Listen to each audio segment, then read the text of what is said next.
Good afternoon, everyone, and welcome to the Albemarle County Planning Commission work session and regular meeting. Today is November the 4th, and you are in the right space if you are here for either one of those two activities. The opportunities for the public to access and participate in the hybrid meeting are posted on the Albemarle County website on the Planning Commission homepage and on the Albemarle County calendar. Participation will include the opportunity to comment on those matters for which comments from the public will be received. With that, we'll call this meeting to order and establish a quorum, and I'll ask for Madam Clerk to call the roll for those who are here in person. Okay, thank you. Mr. Moore, Aye, or present. Mr. Murray, Present. Mr. Claiborne, Present? Mr. Missile, Here. Mr. Bivens. Here and welcome back. Thank you. It is also my understanding that Commissioner Firehawk is desiring to join us virtually. And so if we could, hello there, Commissioner Firehawk, if we could have you share your general vicinity and the reason for wanting to participate remotely. I'm located in Howardsville, Virginia this evening, and I'm requesting remote participation due to a severe sinus infection. Right. We're hoping you feel better soon. Is there a motion from the commission to accept the request for Commissioner Firehawk to participate virtually? I move to accept Commissioner Firehawk virtually. All right, is there a second? Second. All right, any further discussion? All right. Hearing none, Madam Clerk, could you call the roll?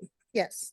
Mr. Bivens, Yes. Mr. Missile, Yes. Mr. Claiborne, Yes. Mr. Murray, Yes. Mr. Moore. Yes. Thank you. All right.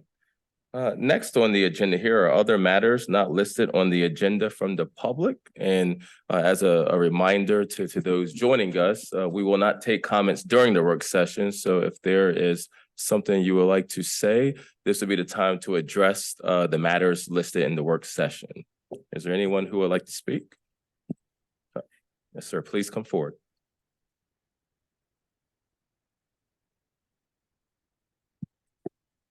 Good evening. I'm Tom Olivier from the Samuel Miller District, here to speak about economic development proposals for the new comprehensive plan.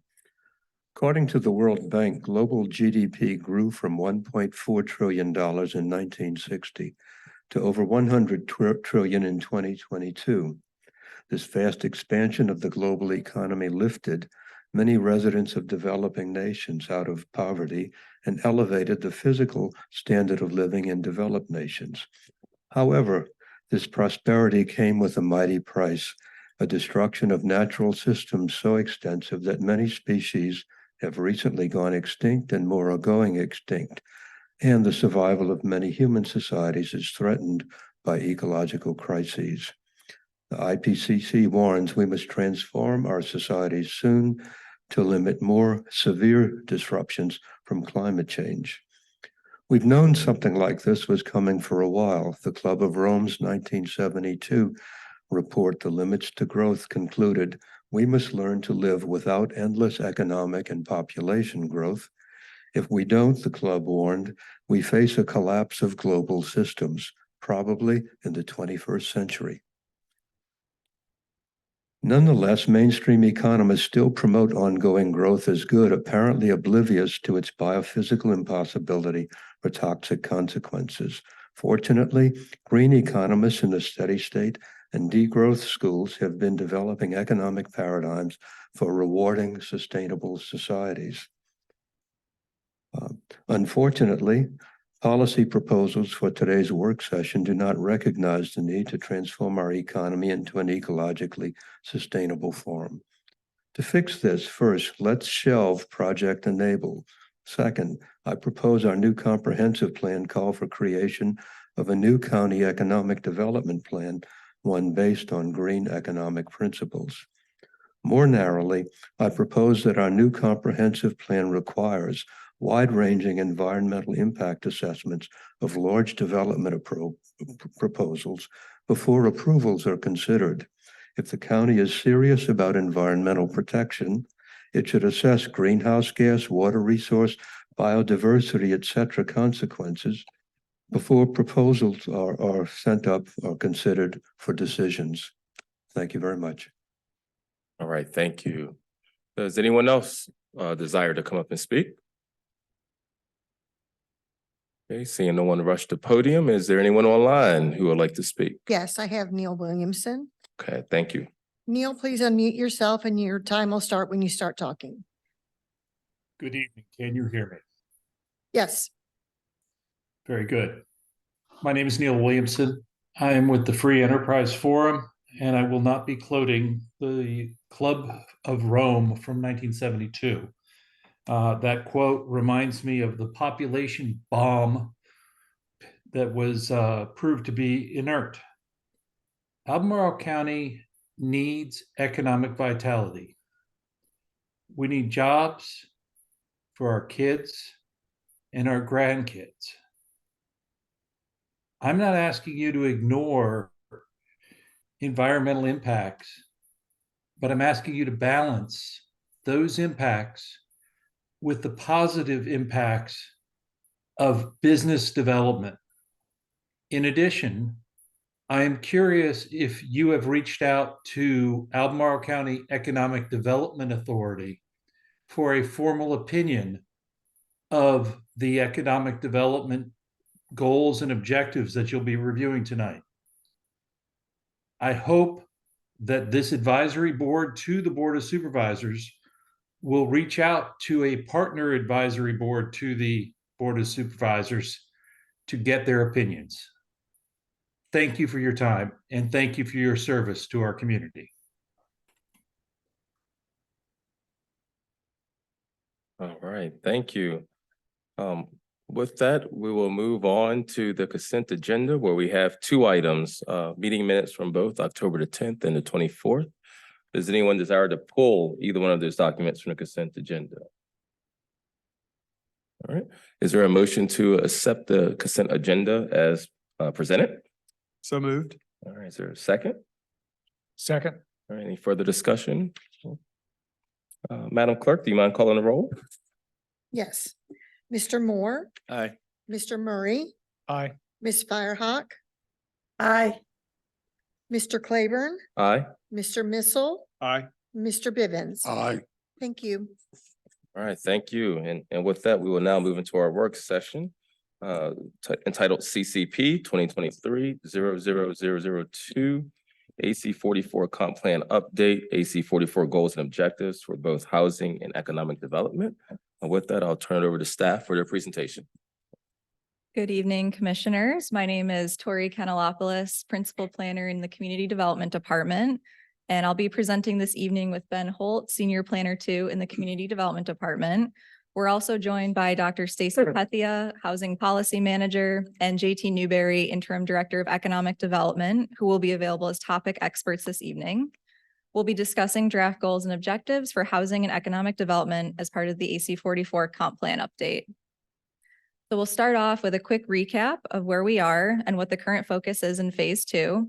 Then we'll share the draft goals and objectives for housing and economic development. We'll pause after housing for discussion and then again after economic development for discussion. And then we'll wrap up with next steps. So the purpose of this work session, just like the October 10th work session, is for the Commission's feedback on draft goals and objectives, this time for housing and economic development. We want to make sure that we're on track before we dive into the action steps and see if anything may be missing so far. Drafting goals and objectives is informed by community input. We need to know community priorities to draft recommendations and respond to the challenges and opportunities that we're hearing. We also use the AC 44 framework, which sets overall guidance for the plan and was developed with significant community input. Plan recommendations are drafted with technical expertise from county staff, partner agencies, county committees, the Planning Commission, and researching best practices. The board gives the AC 44 team direction and makes the final decisions. As a reminder, each chapter in the comp plan will have goals, objectives, and action steps. In phase 2, we're drafting goals and objectives, and then in phase 3, we'll draft action steps. Goals are the vision for where we want to be as a community in the future, and the objectives are the outcomes or targets to move us in that direction. And the action steps are how we implement the plan. We are in the third and final step of AC 44 Phase 2. We're using the input we heard in Step 1, which was discovering challenges and opportunities, and Step 2, which was developing planning toolkits to inform drafting goals and objectives, and we'll continue to use the input heard in Step 3 to refine the draft recommendations. There are currently questionnaires open for the October 10th Planning Commission work session topics and this evening's topics. We'll summarize what we've heard so far on housing and economic development. Since the October 10th work session, the AC 44 team has held a virtual open house on all topics with open questionnaires, a housing-focused discussion with JABA members and staff, and presented to the Central Virginia Regional Housing Partnership. We'll also continue to meet with county committees for their input. We'll likely be checking in with the ARB later this month. And as we move into the final round of sharing goals and objectives, we'll continue to hold Community Advisory Committee CAC meetings focused on land use and transportation planning, including the multimodal plan, and we'll schedule rural area meetings on land use and transportation planning. So I'll now cover an overview of the housing chapter in the comp plan, including the draft goals and objectives, and then pause for discussion and questions. So when we talk about housing in the context of the comp plan, we're talking about housing for all community members, which includes both designated affordable housing units and market rate housing. Having housing choice available in our community is an important aspect of the comp plan. That refers to having a variety of housing types at a variety of price points. This allows for more options based on preferences, life stages, household size, and household income. Housing is considered affordable when a household spends no more than 30% of its gross monthly income on housing costs. Along with housing choice, recommendations for preventing households from becoming homeless and working to ensure homelessness is rare, brief, and one time are another set of key policies in this chapter. This chapter overlaps with many other plan sections, including land use, transportation, and economic development. This is partially shown by the data on the right-hand side of the slide from the Housing and Transportation Affordability Index, which estimates an annual transportation cost per household of $14,756 in the county. As the AC 44 team drafted housing goals and objectives and other chapter recommendations, we've been considering the major themes that we've been hearing through community input. Many of these themes are strongly interrelated. We've heard there is a significant need for housing that is affordable for current and future community members, including people employed in Albemarle County that cannot afford to live in the county. Having a variety of housing options at a variety of price points improves affordability, along with energy efficient housing units and programs to upgrade efficiency and weatherization of existing units. We've heard that multimodal transportation options connected to housing are needed, which affects affordability, as we saw in the earlier slide, and the opportunities to age in place. The 6 draft goals organize the housing chapter into the following major sections, which I'll review in a bit more detail.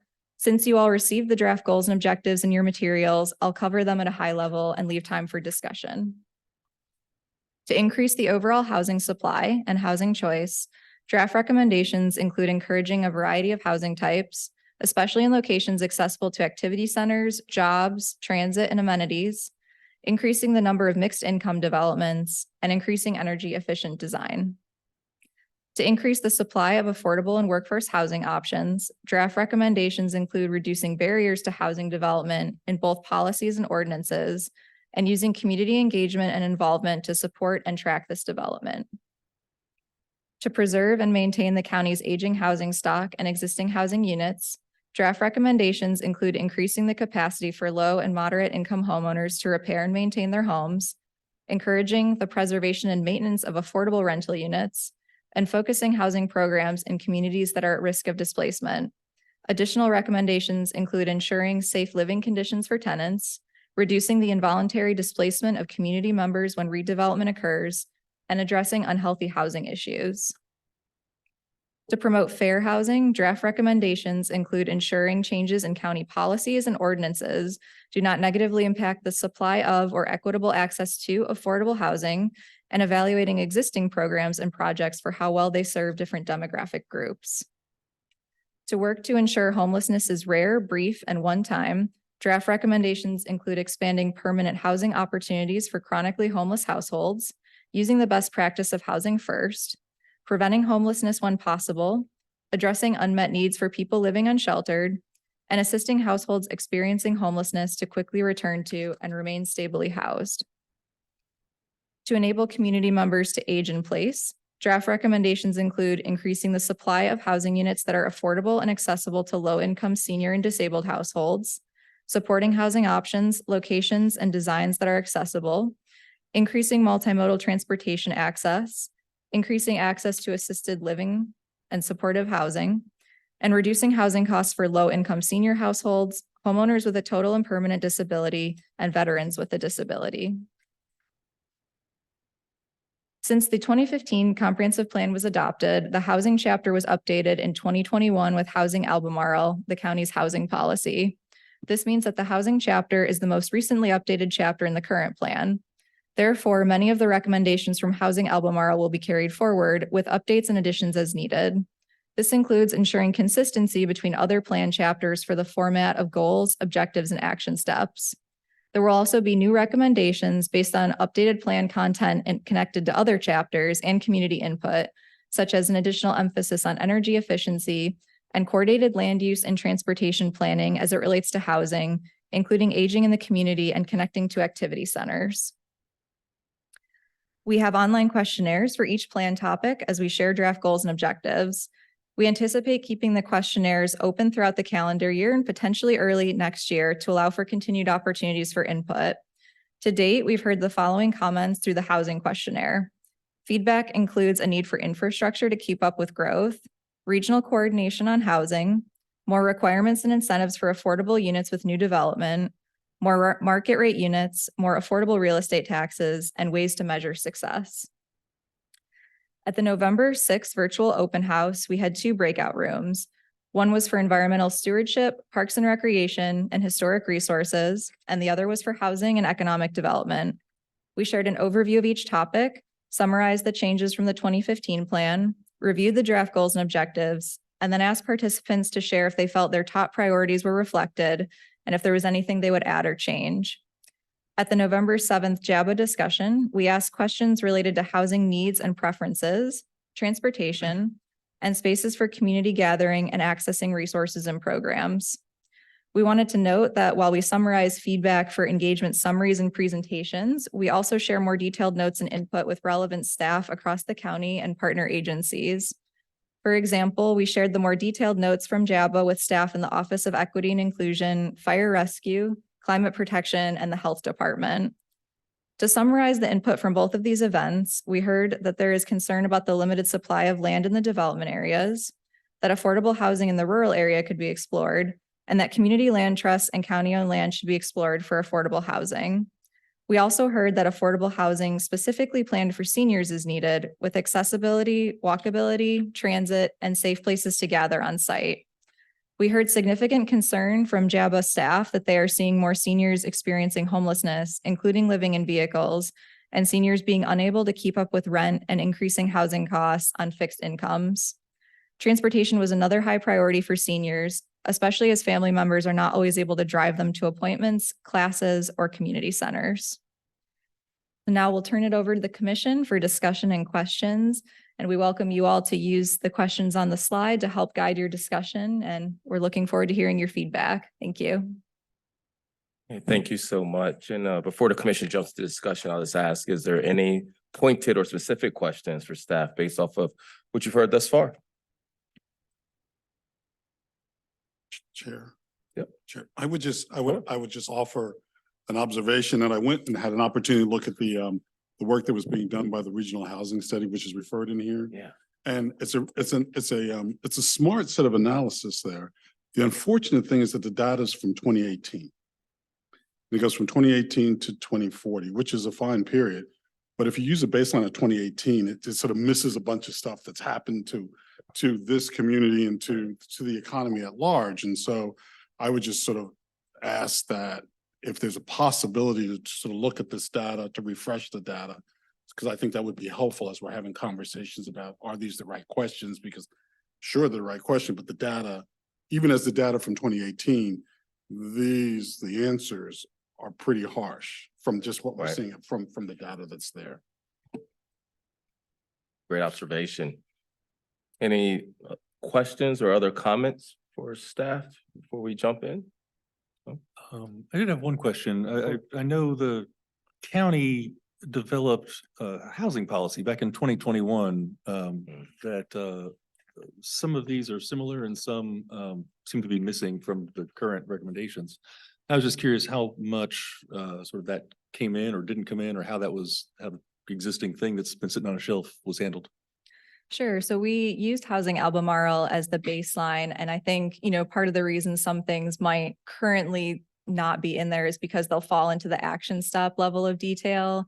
And the way that Housing Albemarle is organized is a little bit different than the way the updated plan will be organized. It's not quite in the same goal, objective, action step format. So it did require some kind of, shifting, making the language consistent, things like that, making sure everything was following the same format. And it could also be that some of the level of detail, that's in Housing Albemarle is more kind of like appendix or separate plan level of detail, but a lot of those same recommendations will be carried forward as most of them are still relevant.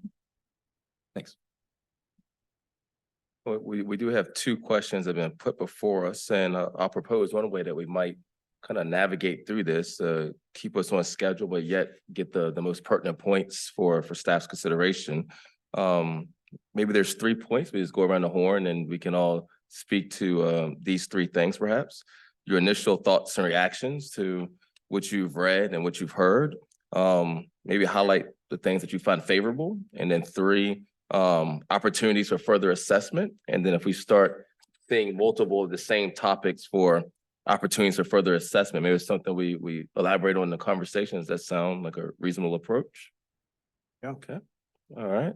So I'll start to my far right end with Commissioner Moore, and we'll ask initial thoughts and reactions, things you find favorable, opportunities for further assessment or exploration. We're going for monologues tonight. Okay.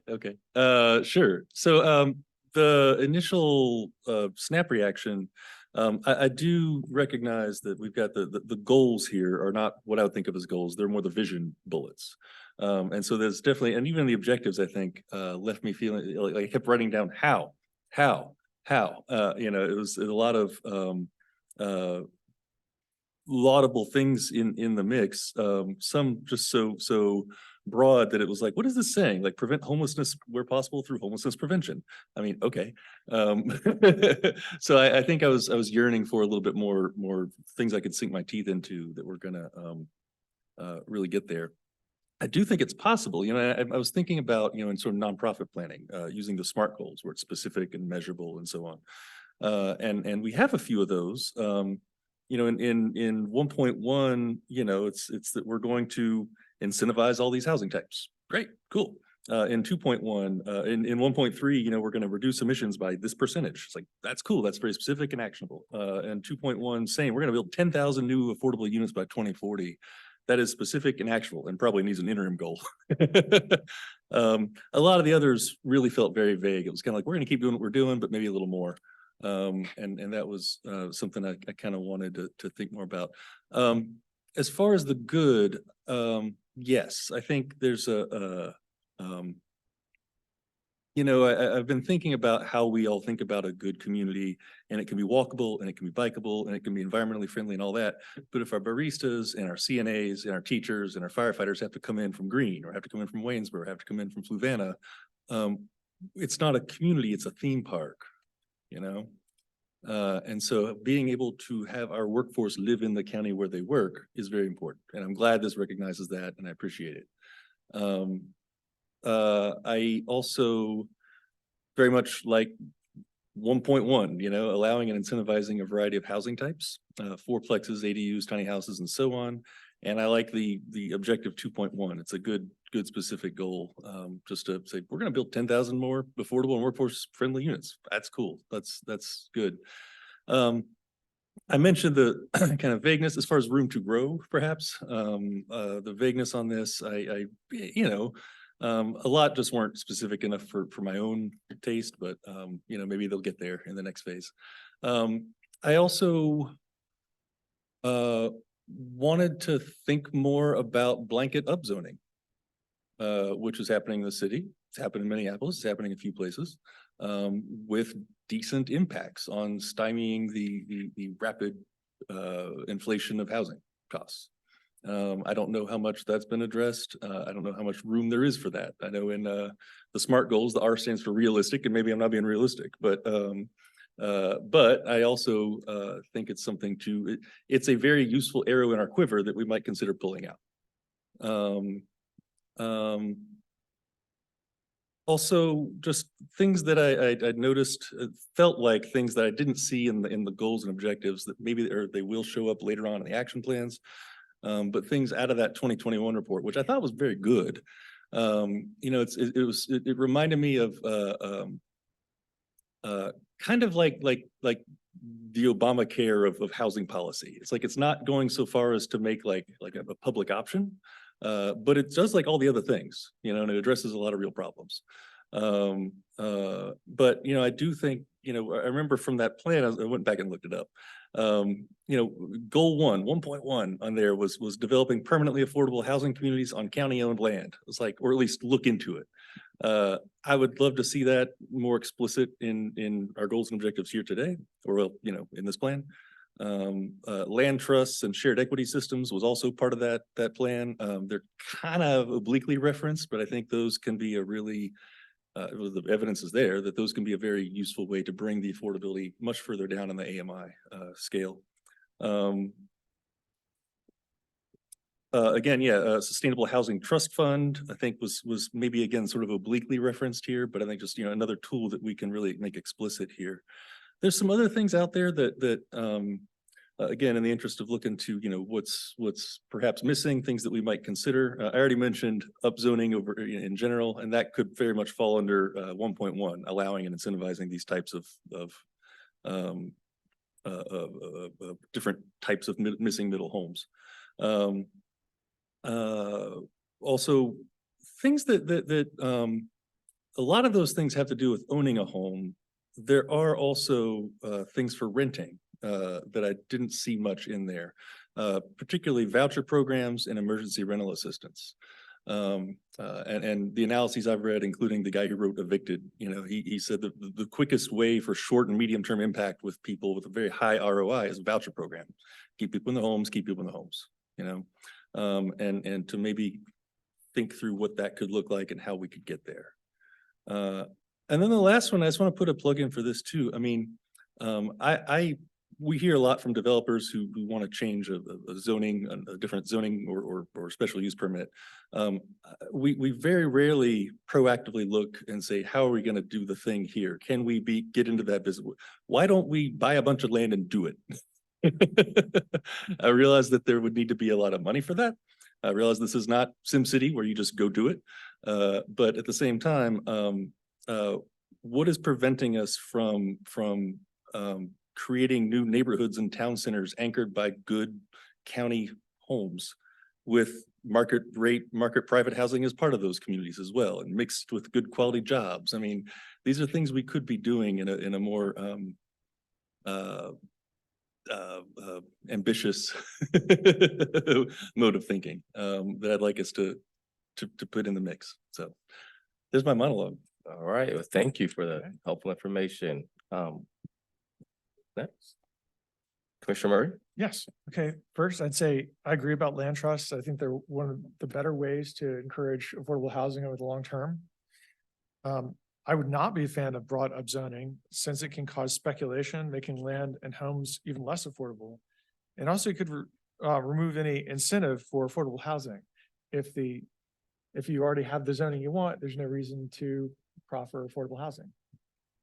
So, and we are seeing, I'm hearing incidental reports of speculation already occurring in Charlottesville with, properties selling for enormous amounts of money because now there's that potential of additional development. Under goal 2, I see a lot of, in various places, I hear a lot of various references to reducing barriers. And I just want to acknowledge that there are some barriers that are good barriers. Not all barriers are bad. We have barriers that, for example, environmental safeguards or safeguards just to keep people safe. So I think, there's a difference between barriers and unnecessary barriers. And so I would encourage that word, injecting the word unnecessary in there, recognizing that not all barriers are necessarily bad. I strongly support the idea of maintaining the county's aging housing stock. I think, the most affordable houses that we have currently in the county are the ones we already have. And I've seen so many people displaced because they just can't live in their home anymore. And so the programs that we have like AHIP that can help renovate those houses, keep those houses livable, keep people living in the places that they already have, I strongly support. So goal 3 is one of the ones that I really support strongly. And I'm glad that the entire document differentiates between the growth area and the rural area in terms of housing types, because I think that is an important distinction. Although I do think there are some discussions that could be had about the rural area, since a lot of our existing affordable housing is in the rural area. And I do think the way that we do subdivision in the rural area does make housing less affordable. So without increasing density, increasing the development in the rural area, I think there's some things that we could fix. Right now we are de facto encouraging farm estates in our rural area. That harms housing affordability, and it's damaging to natural resources. So if we could find a way to change that dynamic so that we have smaller lot sizes in the rural area without increasing the total amount of development, that would be a win-win. All right, thank you. I'm gonna move to online to Commissioner Firehawk. Thank you. I really heartily agree with what's been said so far.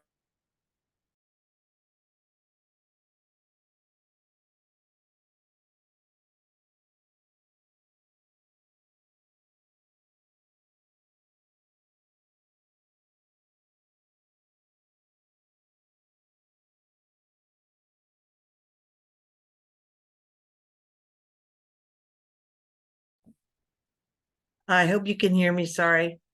I'm sorry, I'm kind of sick.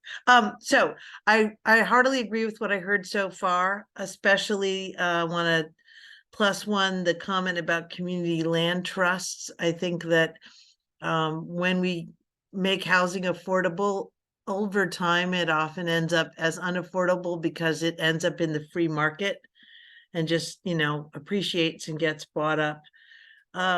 I also really liked the reference in the plan to tiny houses. I think, though, that we're going to have to really investigate our zoning, because right now there is really no way to build a tiny house community in Albemarle County. But not everyone wants a patch of lawn that they have to mow. A lot of people like to have a commons and, a community garden that they can all take care of, rather than having a lawn and with all the associated setbacks that force us into suburban development pattern. I also would like to see a little more emphasis on, and perhaps this is again getting into the weeds, but I just think the objectives are still a bit vague for my liking. I'd like to see more on mortgage down payment assistance for public service sector employees. So for example, police and fire, teachers. Some communities have really robust programs that help subsidize the down payment that would make it more likely that someone could afford to buy a house in our county. And then also assisted living was also mentioned. We have a number of assisted living places have been built in the last decade, but I would submit to you that most of them are unaffordable for the average middle-class person. I mean, they're really not a solution for many of us. So looking to find ways to incentivize subsidies or subsidized assisted living for the middle class and also the lower middle class. Thank you. Commissioner Missile. Thank you. Great presentation, really helpful. I'll just say a couple of general comments. I, first of all, agree with many of the good comments that have been shared already. So let me think just sort of a little bit big picture to be a bit of a contrast to these great comments. I would just somehow, and I know that you all are doing this. I would encourage us to focus on a balance between aspirational and achievable. And I feel like, and this is not necessarily always a bad thing, that we shoot for the stars, right? I mean, this would be great if we could do this. These are all amazing ideas. And, we talk about incentives and we talk about, reducing barriers and that type of terminology, which is all great. I just would want to encourage us to say to ourselves, this is aspirational, but these are the things we can really achieve. Because I think oftentimes we say things that we feel are often right, and they are right, but we don't end up having the ability to achieve them. And I know that, for example, staff has been working for now almost 2 years or maybe over 2 years to close this gap on housing Albemarle and incentives that allow the development community to be able to actually implement the housing Albemarle goals. It's been 2 years. We're still seeing applications that are coming in at 15%, at 80% AMI for 10 years. And I know that we all aspire for more, but it's just, and I know it's how really difficult to do to actually achieve those things. So I would just highlight that. The other thing I would mention is just a reminder that we've got a joint work session coming up with the Board of Supervisors. And that's on December 4th. For anybody who can attend, it would be great to talk about incentives. And I was in several conversations today about that and the importance of that with the development community. So I think having those tied together is a way to get to actionable items. I think a lot of, correct me if I'm wrong here, because it's very possible. A lot of what we're talking about in terms of the hows, because I agree, I was writing down how, that's going to come with action items, right? That is the how. This is how we think we can achieve it. So I'm waiting with bated breath to hear that, how that all comes about. Underscoring a few things. One is, yes, shout out for AHIP and keeping people in their homes. AHIP has a great block by block program, which is targeted at not just one home in the middle of a community and then they leave, but thinking about how to advance the entire community within that one area. So I think that's a really important thing, and partnerships with those types of organizations are critical, as well as, and I know Albemarle does this, continuing to fund those programs and support them. I'll underscore also something everybody knows and talks about, and that is transportation. And there was a statement in here, I think it's objective 1.1 under goal 1, which is, let's see. Wow, it's really the whole thing, but basically targeting in areas that are accessible to activity centers, areas with job opportunities, public transit, community amenities, and that promote increased density in the development areas. So I think targeting those areas is really an important thing, which I know we're doing.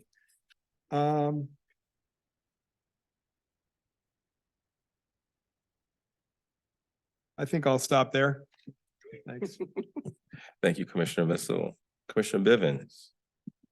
Thank you, Chair, and thank you. This is, as you know, this is one of the things that we've gone round and round and hiccuped a lot about on how do we get more affordable housing stock in this community. So this is certainly a way to sort of help us gel this. And I agree the December meeting will be an interesting dialogue, and hopefully a dialogue that staff comes away with the supervisors as we move forward on this. I continue to be in this place though, and I am an optimist by nature, but I'm not an optimist on affordable housing in this community. And one of the reasons is that I sort of look at the fact, if we say that development has to be in the 5%, that's sort of the active place that this is going to happen. I don't know how you create any program that will change the return on investment that a developer looks at. I don't know how to do that. And so while we can talk about it, I actually just don't know how to do that if we are committed to only 5% of the development area. It would be helpful, as you mentioned this in the report, to have an inventory, not just of sort of county and school land, but to have an inventory of what land could possibly hold that kind of project. And here's where I'm going to pivot to something. Because I believe in the same way that the county helped to make it possible for Willow Tree to stay here, that if we look at affordable housing as being one of those opportunities for the community, that the county has an appropriate role in making sure or advancing, as it did in Southwood, as it did in Premier Circle, but advancing a project that would bring more than 12 affordable units, but that would bring a community that was multi-generational, that would allow people in different stages of their lives to live there, and if they desired, sort of live out there. So the multi-generational piece is something that I'd like to see sort of lifted up, because we can speak all we want to about trying to keep rural citizens in rural places, but that also means we're going to be challenged on what does a crossroad community look like? Because in order to effectively keep someone in a rural part of the county, we've got to give them services. Otherwise, why should I stay there? And so you give me my house, you fix my house up, you make sure I have a good well and a good septic system, but I still have to drive into Charlottesville for my doctor's appointment. And so the wrestling about what do we expect? For instance, if we were to use Esmont as an area, what would happen? We now have a convenience center, there's a post office, there's a whole host of things. What would happen if there was an intentional sort of creative thought process that went on about, and there's also, I will sort of add, there's also a housing stock in that whole area between 20 and 6. There's plenty of housing stock over, yes, to the Grand Estates, but there's also some housing stock over there that's not the Grand Estates. What would it look like if we were to say in the county that these are places that we're going to help the rural residents remain in their houses? Okay, that would challenge us on what we think crossroad communities are, but I think that's a good challenge for us if in fact we're talking about an equitable approach to this. And then sort of the third thing, Chair, and then I will be quiet on this matter, is that this is one of these situations where there is an absolute perfect integration with three things. We can talk about accessible housing, but that is not a stable or a static environment. You also need to talk about economic development. Because as people have heard me say here, I would prefer to have a job here that allows you to afford whatever house you want to afford, and not say that you are now part of the serf class. And so we're going to make all the little serf huts real good for you, but you're always going to be part of the serf class. When we get to the EDA part of it, the EDA and I will challenge them to sort of look at this data a bit more. But when they talk about, when we get to this page 17, they talk about what are the employment by industry here. So the biggest employment in the county is the Commonwealth of Virginia.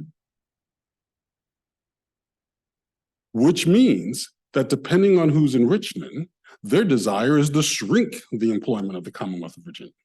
Not increase it, but to shrink it. Which means that if that happens, that there will be more and more individuals who will fall deeper and deeper into the greater than 30%. After that, it's Centera Healthcare and and then the one that's the big one, which we had last, I guess, 2 weeks ago, was the Department of Defense. If anyone's tried to get clearance, or you know anyone who's tried to get clearance, it is not an easy job and it is not a quick job. And so that also shrinks down the population of people who can easily move through opportunities. So my piece is that if we look at accessible housing, we have to look at economic development, and then to say what the Vice Chair said, and we have to look at transportation. Because my sense is that if we are absolutely committed to 5%, then we have to be very creative on how we bring and connect the 5% across the city of Charlottesville. So that in fact, we have a much broader network. And that's then when I stopped being optimistic, because I said, that's more money, more money, more money. And people around here don't like to have their taxes increased. Well said. And look, I'll follow up with things that have not been said. That's my hope.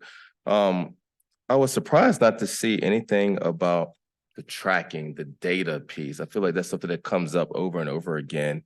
And I think we got to put it on paper so we can get there, right? And so whether it's financial resources, staff resources, but we got to have the data to see how we're doing in any of this. And it feels like that is a fatal flaw currently within the system that we don't have. I'm also saying, I would expect to see a little bit more about educating the community on affordable housing.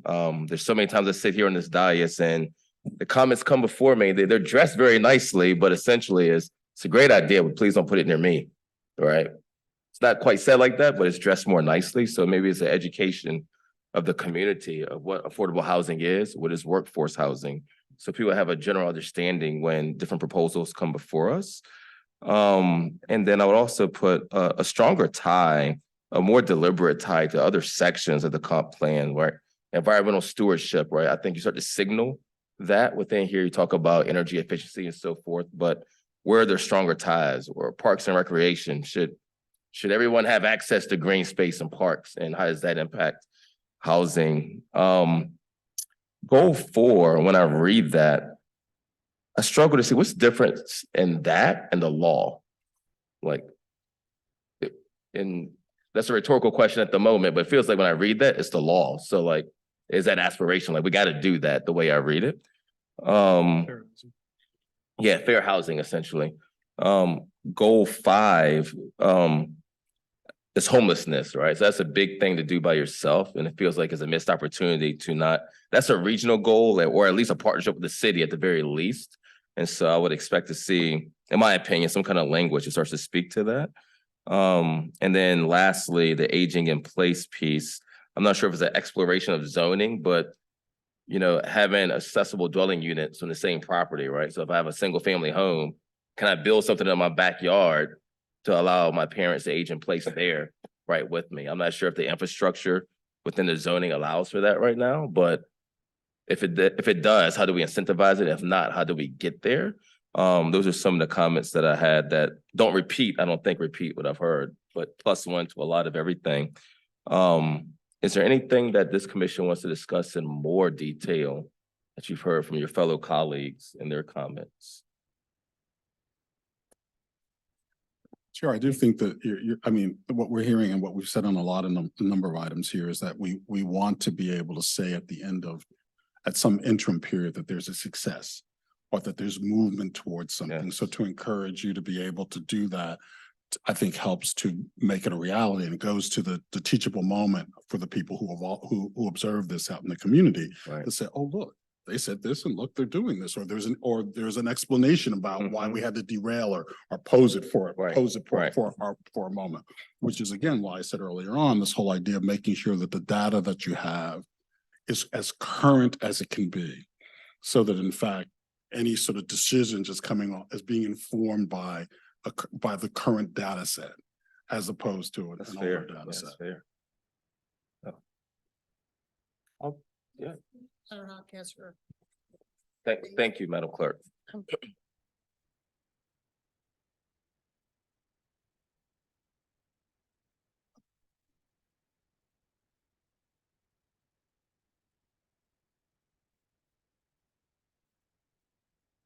I didn't know, I couldn't hear if I was recognized, I'm sorry.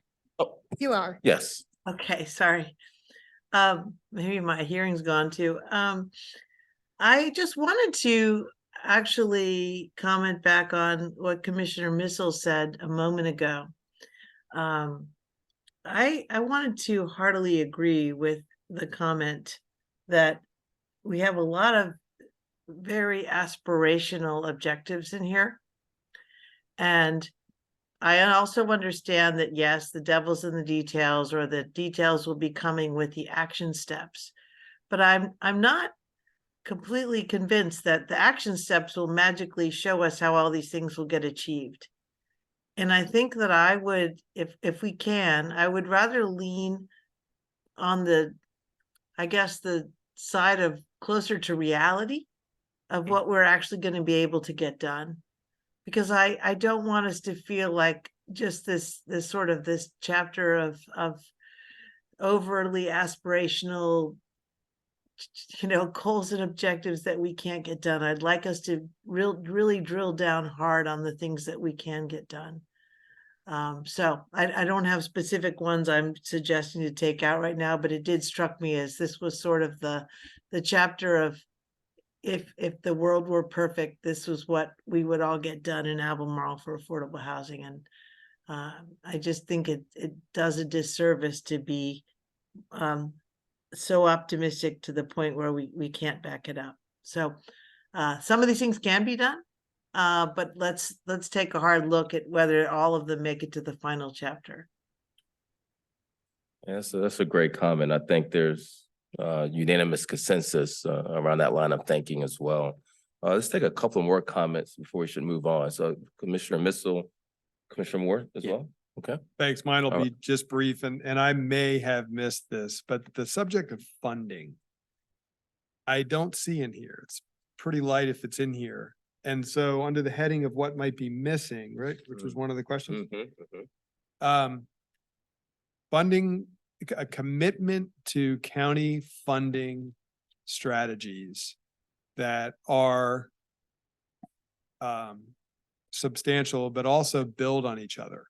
So it may not be that next year there's $50 million fund that can be used for affordable housing, but there is some sort of goal that is attached to a funding initiative that can be built upon over the years.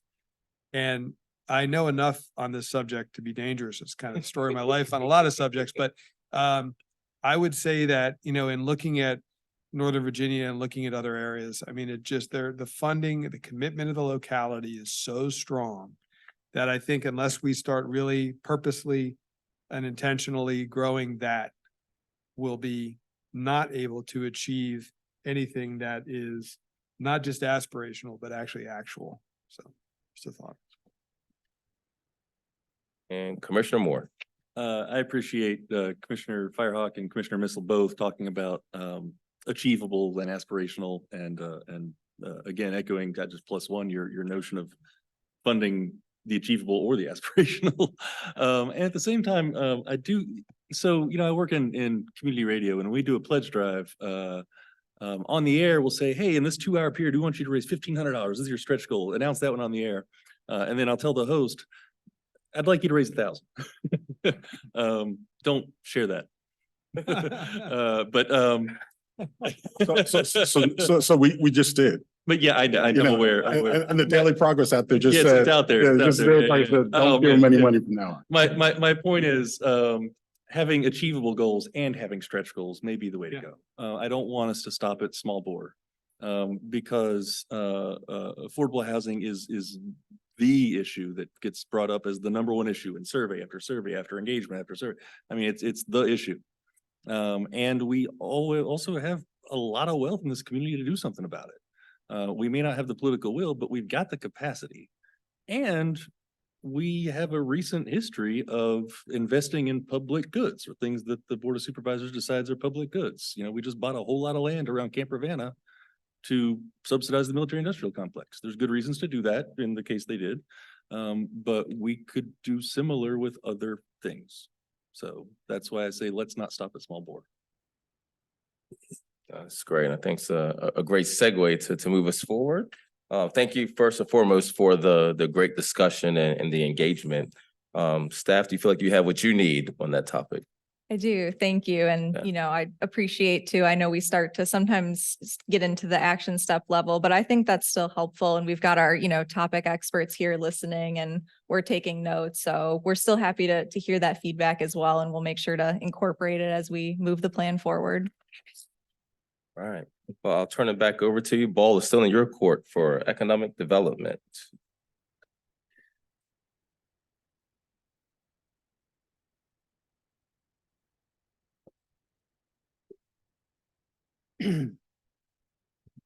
Thank you, Commissioners. Ben Holt with the Long Range Planning Team. So I'll take over with this section.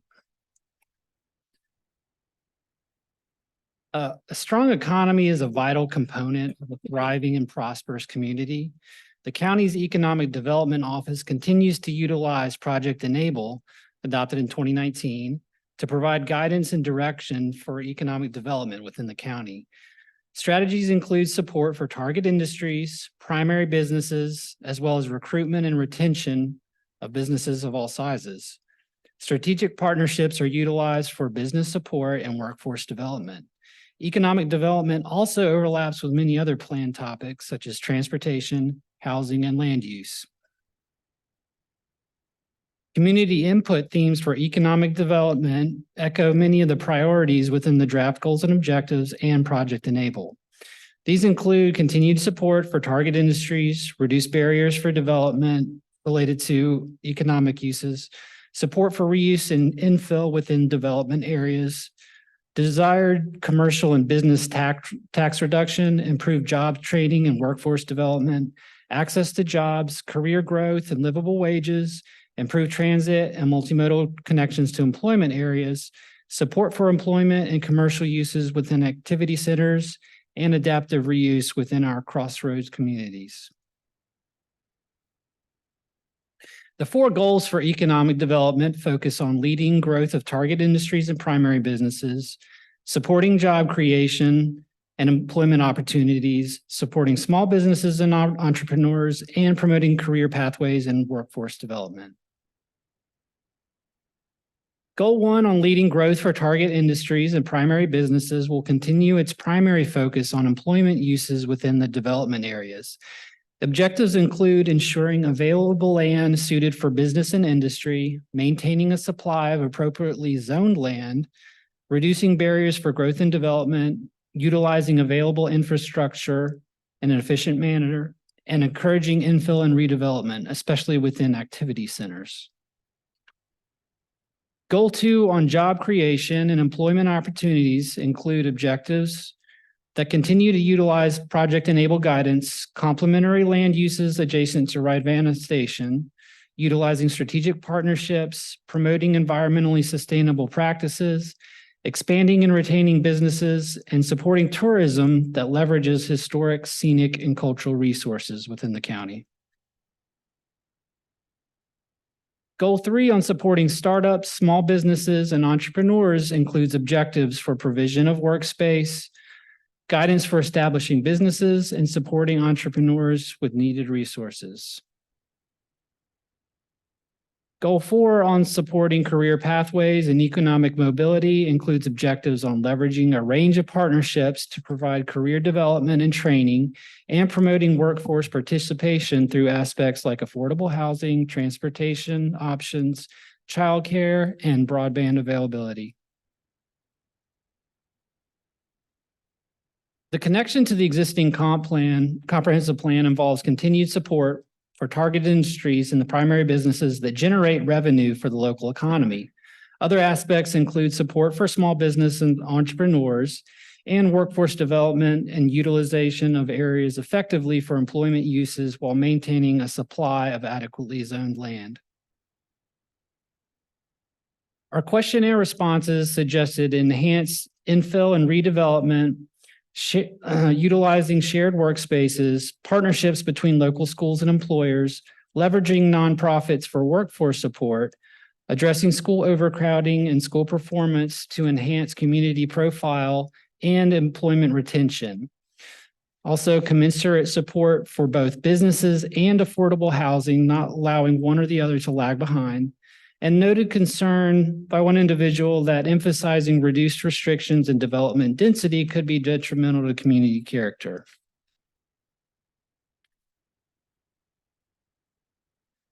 Our recent virtual open house feedback suggested continued support for target industries while regularly updating these targets based on market conditions, providing opportunities to live, work, and play in the county, enhanced incentives for local businesses that build community character, exploring different models for business support, and better utilization of adaptive reuse and infill. Now, at this point, we'll pause for discussion. All right, thank you, sir. Any direct questions or comments for staff before we get into our group discussion? So in our last, when we had the presentation before, one of the things that was brought up was the recreation economy in Albemarle County. There's a significant number of people who come here for cycling races, for running races, who come here for hiking, people on their way to the Shenandoah National Park. And I didn't see a mention of that in here, of the recreation economy. I was just wondering, oh, it is where? 2.6. 2.6. Well, It just says local tourism industry. I mean, I guess it kind of includes that, but it'd be nice to see it more explicitly mentioned. Okay. I mean, I saw that in there, but it doesn't, tourism is kind of a vague. And I mean, for example, I live in Albemarle County. I'm not coming here from somewhere else, but I've spent thousands of dollars this year on training for a marathon, from shoes and goo packets and, and I think, and so I think there's a lot of other people, cyclists and runners and other people who also spend a similar amount of money on their sports and, and outdoor activities. Okay, so it sounds like, perhaps explore some further refinement of the language there, perhaps. Thank you. Any other direct questions or comments for staff? No? Oh, Again, Commissioner I Bivens? would make the similar comment that I made under the, for the data. That the data on this one goes, the data and economic development, while measuring all the right things, I would say. But it starts in 2010 and goes to 21. And I don't know if that was a single data set or if that is just an accumulation of data. But in any event, I think we are not serving staff well if we do not allow them to present a data set that includes sort of pre and post pandemic, and then also sort of the economic turmoil that some people feel that we're in at the present. So I think just as you're talking about economic development, I'd rather see some future cast for data than to see this much historic data. I don't need this much historic data. I really actually need some future cast on that data. So that would be the one thing that I would suggest, that you see if you can get a data set that would give you that rich, because I think what you've measured is really helpful. It's just, it's too much historic data.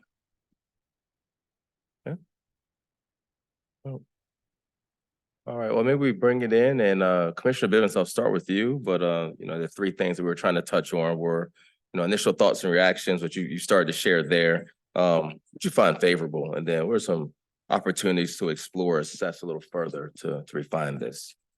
So I do think, I mean, these are the goals, and I agree with the goals. Most people know, most everyone knows that I'm a market-driven kind of guy. So this is, I can't disagree with these. And I do understand that when we look at that 95% of the land mass here is classified as rural, then I think then, as Commissioner Murray has mentioned, we need to sort of speak to that. Can that be an economic driver? And certainly, given that we've been named, at least for 1 year, sort of the best wine terroir, then, how do we do that in a way that makes sense? That in fact lifts that, because as I shared with the county staff, that everything I see never names Albemarle County. Something just came out from Barron's and it had nothing to do with Albemarle County, and we just won. So thinking about how are we intentionally lifting those areas where we can be successful, I think, in creating sort of the multiplier effect and not sort of challenging people in their idea that we're a rural community. I would suggest that we would also want to reevaluate whether or not the targeted industries are still the industries that we would target. Since Project Enable has some age on it, are these still the full range of economic drivers that we would like? And then that goes to, as I mentioned before, I think it was page 17. No, page 17, where it has employment by industry. It would be really helpful to know, what does that look like now? Okay. And then again, and this is the conversation with economic development and transportation and housing, all those various chapters there, and the sort of the environment. What are the employment industries? What do they look like now? And what would we really like to, this goes to targeted industries, what would we like to target to support our comp plan? Okay, because I think that's also the piece that they're the industries that we targeted, so we can sort of refine that now that we have a new comp, we're merging into a new comp plan. We can sort of refine some of those to see whether or not they complement each other. All right, Commissioner Missile, thank you. Commissioner Missile? Thanks. Yeah, just a few comments. Thanks for the presentation. It's really helpful. One is, I wrote down the word progress, ! And, having lived here for, 35 years or so, it's been really interesting to see the transition from what was really, we don't want economic development, to let's think about ways that we can bring economic development to the county. So kudos to those that have been working on this for even a short time, but also been proactively doing that. And I think that as we, maybe this is a little bit to a point that that Chair made earlier, and that is staffing, thinking about resources that we have at the county. I was looking at the county economic development website. There are 2 local grant opportunities. I don't know how that compares to other communities, but thinking about ways that we can study through one of the goals, availability of other grant opportunities or partnerships. And I know that that's probably more tactical than strategic, but thinking through that would be important. Yes, housing, right? We've all said that housing, transportation, they all have to go together. I think as we look at zoning packages that come towards us, thinking about what is a full package, if there is an opportunity to think about that in a mixed use way. I was encouraged to see that there is a grant, I'm jumping around a little bit, that's building reuse grant. So I'm gonna steal something you're probably gonna say, which is thinking about reuse of buildings within the area as well. Let's see. Staff mentioned that link to a grant opportunity that was tied to infrastructure, tied to smart scale. And having tier 5 status is a way that actually can provide points towards achieving a smart scale. So that's a great way to think about how all economic development initiative ready sites can actually provide the ability to leverage other grant opportunities.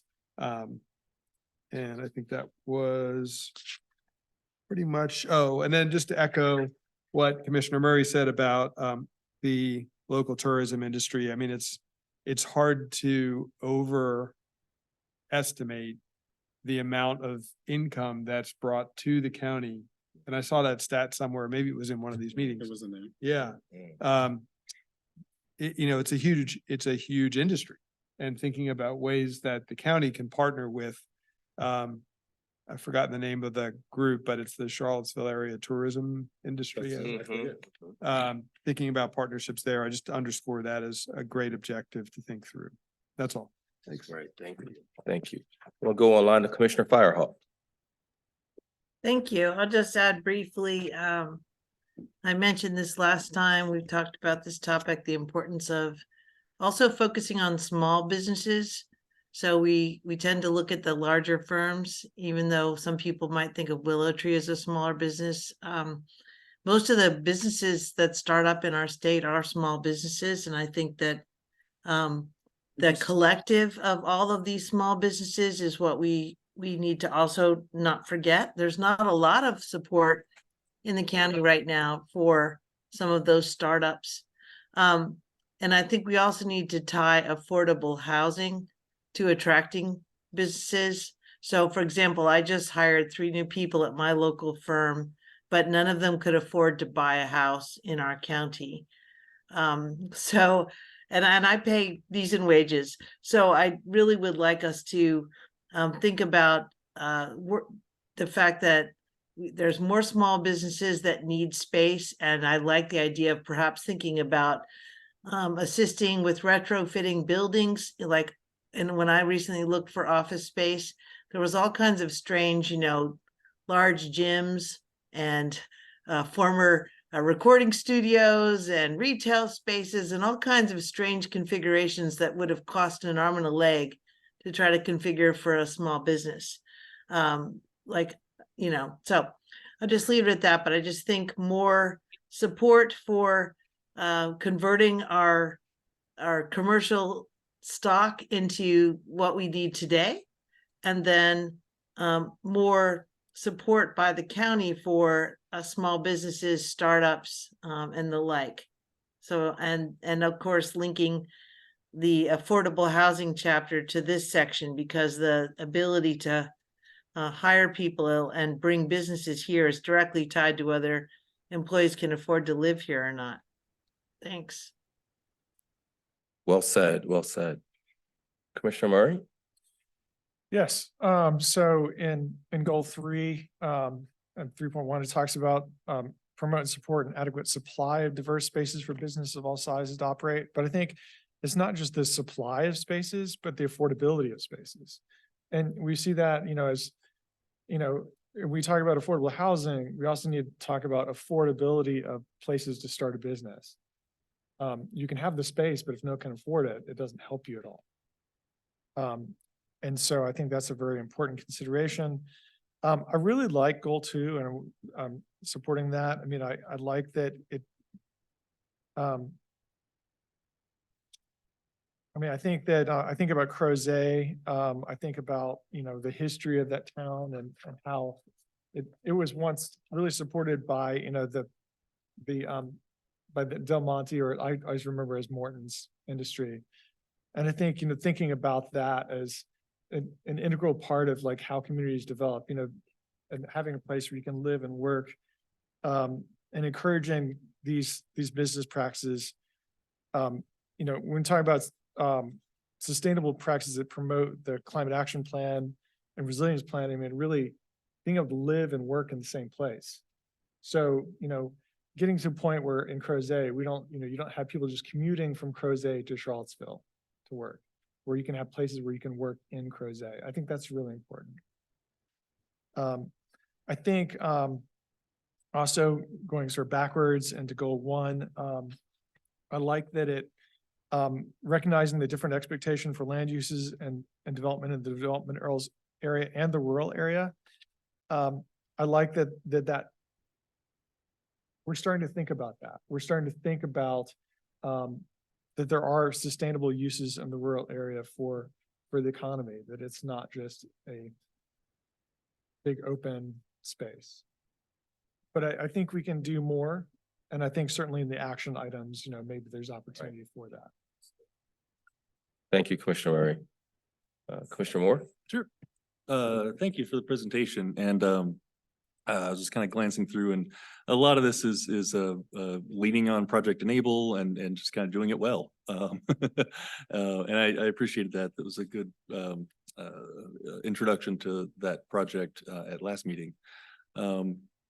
I think the Ready to Go land, the one that was sort of rated 4 or 5, it sounded like it was a sort of an acute need from our presenter last time, and there's just not many of those. So I'm glad that's in there with 1.1 and 1.2. We could even strengthen the language on those if we want to. And then, I mean, a lot of just echoing a lot of what my colleagues have said. The only one I'll sort of add is as I was reading through, and I got to the section here at the bottom of the page, it said, goal 4, Albemarle County will foster opportunity for upward economic mobility. I was like, oh, great. This is the part where we get to talk about unions and worker rights. And I flipped the page and there was nothing on there like that. Because that is where workers get their power and economic security, is through organized labor. And so I would encourage there to be resources to make it easier for workers to know their rights and to be able to organize and build that economic security. Now, I'm coming from a labor left place, not everybody comes from, but that is something that I would enjoy seeing as a part of our goals. I realize some of that's state law too. Yeah, great comments. And I have less comments on this one than the last topic, but the word equity doesn't show up. I just did a word search. Doesn't show up in any of the goals and objectives here.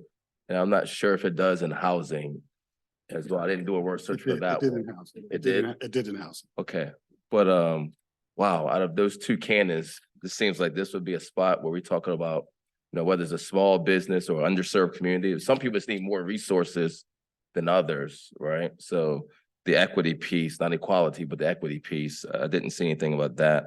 Goal 4 caught my attention. I really like goal 4. It's really just the foundation of a healthy community. It's talking about upward economic mobility and entrepreneurship. And I'll just kind of put a plug in for something that just starts to mature and you start to have your action plans and so forth. But understanding that this is a very educated community with a university here, I don't want to lose sight of non-traditional ways of having upward mobility. So we have a very good community college and we have trade schools. And I'll give you an example. I was just in Chicago not long ago, And I was at a meeting and had one of the CEOs of one of the largest general contracting firms in the country. It was many CEOs of those types of firms. And one gentleman said, do you know what I tell these young men and women who's trying to recruit in elementary school, right? How would you like to make $1.50 a minute? You want to make $1.50 a minute? Come to this plumbing academy and come out with this credential or mechanical or HVAC. There's people with 2 PhDs who ain't making $1.50 a minute, right? So I don't want to shun that path. I think it's something that should be celebrated and maybe something that's woven into here for upward mobility. Because there is a significant need in the AEC industry for that line of work. If you don't believe me, you call a plumber and how much does it cost for them to pull up in your driveway?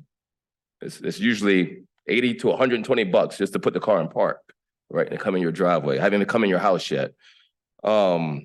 And so I do want to make note of that and also starting the education piece early. So this all fits under object 4 or goal 4. Like maybe it's an elementary school. We start talking about upward mobility and it kind of goes hand in hand with safe housing I see here and job training and career ladder jobs. Like it starts early. Like if kids aren't reading by the time they're in a certain grade, there's the hope just goes down, right? So don't want to get too far off track. I understand this is economic development. I'm fully aware of that. But while we're talking about these basic building blocks, I don't want us to lose sight of that as we get deeper in these conversations. So that's all I had. Does anybody want to weigh in additionally? So Chair, I don't think you should lose sight of what you just said there. One of the things in some of the activities I do in the community, one of the things that I'm constantly sort of pushing is that we need to have an educated populace.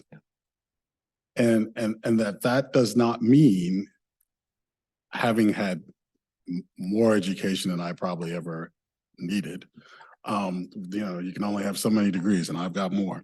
But what we are doing a disservice as, and this is one of the things that we've been pushing, is there are options for people to make very good livings that don't require 4-year education. Or when they can go on education when it feels right for them. And so part of the other reason of that is that if we're going to help EDA, if we're going to help the EDA office, when people come here, they need to know a couple of things. Can I hire people? I don't need always CEOs. I always don't need PhDs. I need people who can come to work on a daily basis and do the kinds of things and want to grow into my company. And that's why we need high schools that are, in fact, that's what we have with Center 1. We're going to get Center 2. That's what Center 1 and Center 2 are trying to do. They're trying to give young people a different path to think about their futures. They don't have to leave, so they have to live here. I would just ask one other thing. Yeah. So I would ask EDA and staff to think about what's going to happen when Barnes Lumber Plaza or Barnes Lumber comes online. What are we looking to put there to help facilitate people in Crozet not having to drive down 250 or whatever, however they come into town? So are we looking at the natural places and what happens if when Norfolk, I'll go back to its old name, when Norfolk comes online, oh, is its current name? But thank you. When it comes online, is staff looking to see what are the opportunities there to help work with EDA to say, we're creating a center of activity? And what are the other places? You know, we've looked at a bunch of projects here. One project I'm not going to mention, I'm a little disappointed out on Avon Street, on 5th Street Extended, that I thought was going to have a bunch of businesses out there, but it has a storage place. Oh, I didn't say where that was. That we are working with people to bring jobs to the places that come before us for special use permits or for ZMAs. That's the integration that I would hope that I think we're pushing. I think I hear us pushing to with the comp plan, that it's not one chapter, but it's an integration of chapters to further our community. great point. 2 quick additional observations. One is, I know that there are initiatives underway and partnerships underway with the University of Virginia and the county. You know, you talk about training, you talk about education, you talk about engineering, architecture opportunities, so much here, right? And I think, you know, the university often is focused on sending out. I think there are opportunities for us to partner within as well, which I know JT is looking at and others as well.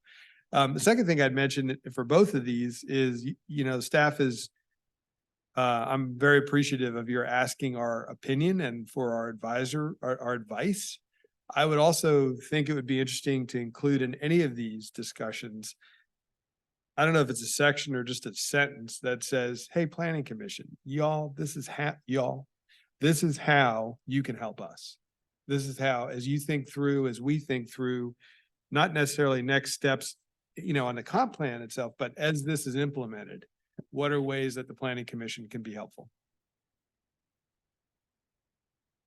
Great comments. Great comments. How can we help you? So, anything else before we bring it home? Yeah, just one more thing. Commissioner Bivens talked about aging in place and the importance of that. Well, increasingly, as people age, they're not giving up their careers. They're often reinventing their careers. And it's one thing to be able to transition to a different career when you're young. But as you're older, we need to make sure that those opportunities to be able to transition to different careers still exist as people age. I think of friends of mine that were in landscaping and then due to arthritis or other things, can't do that anymore and need to do something else. And so I think having those opportunities for people to transition to different things as they age, I think is also an important thing to consider. Said. Anything else? Commissioner Firehawk, I can't see you, so I'm gonna call on you. Anything else? No, I'm fine. I'm just here in the head cold zone. Thanks. Oh, is that a no? No, okay. All right. Staff, do you have what you need from this discussion? Okay, Thank you. well, thank you. Thank you for the thoughtful presentation as well and the partnership. Very good feedback. Thank you. Sorry? He's got some next steps, some more. Oh, gotcha. Yes, bring us the next step, Yes, sir. just a couple more slides. We're going to wrap things up here.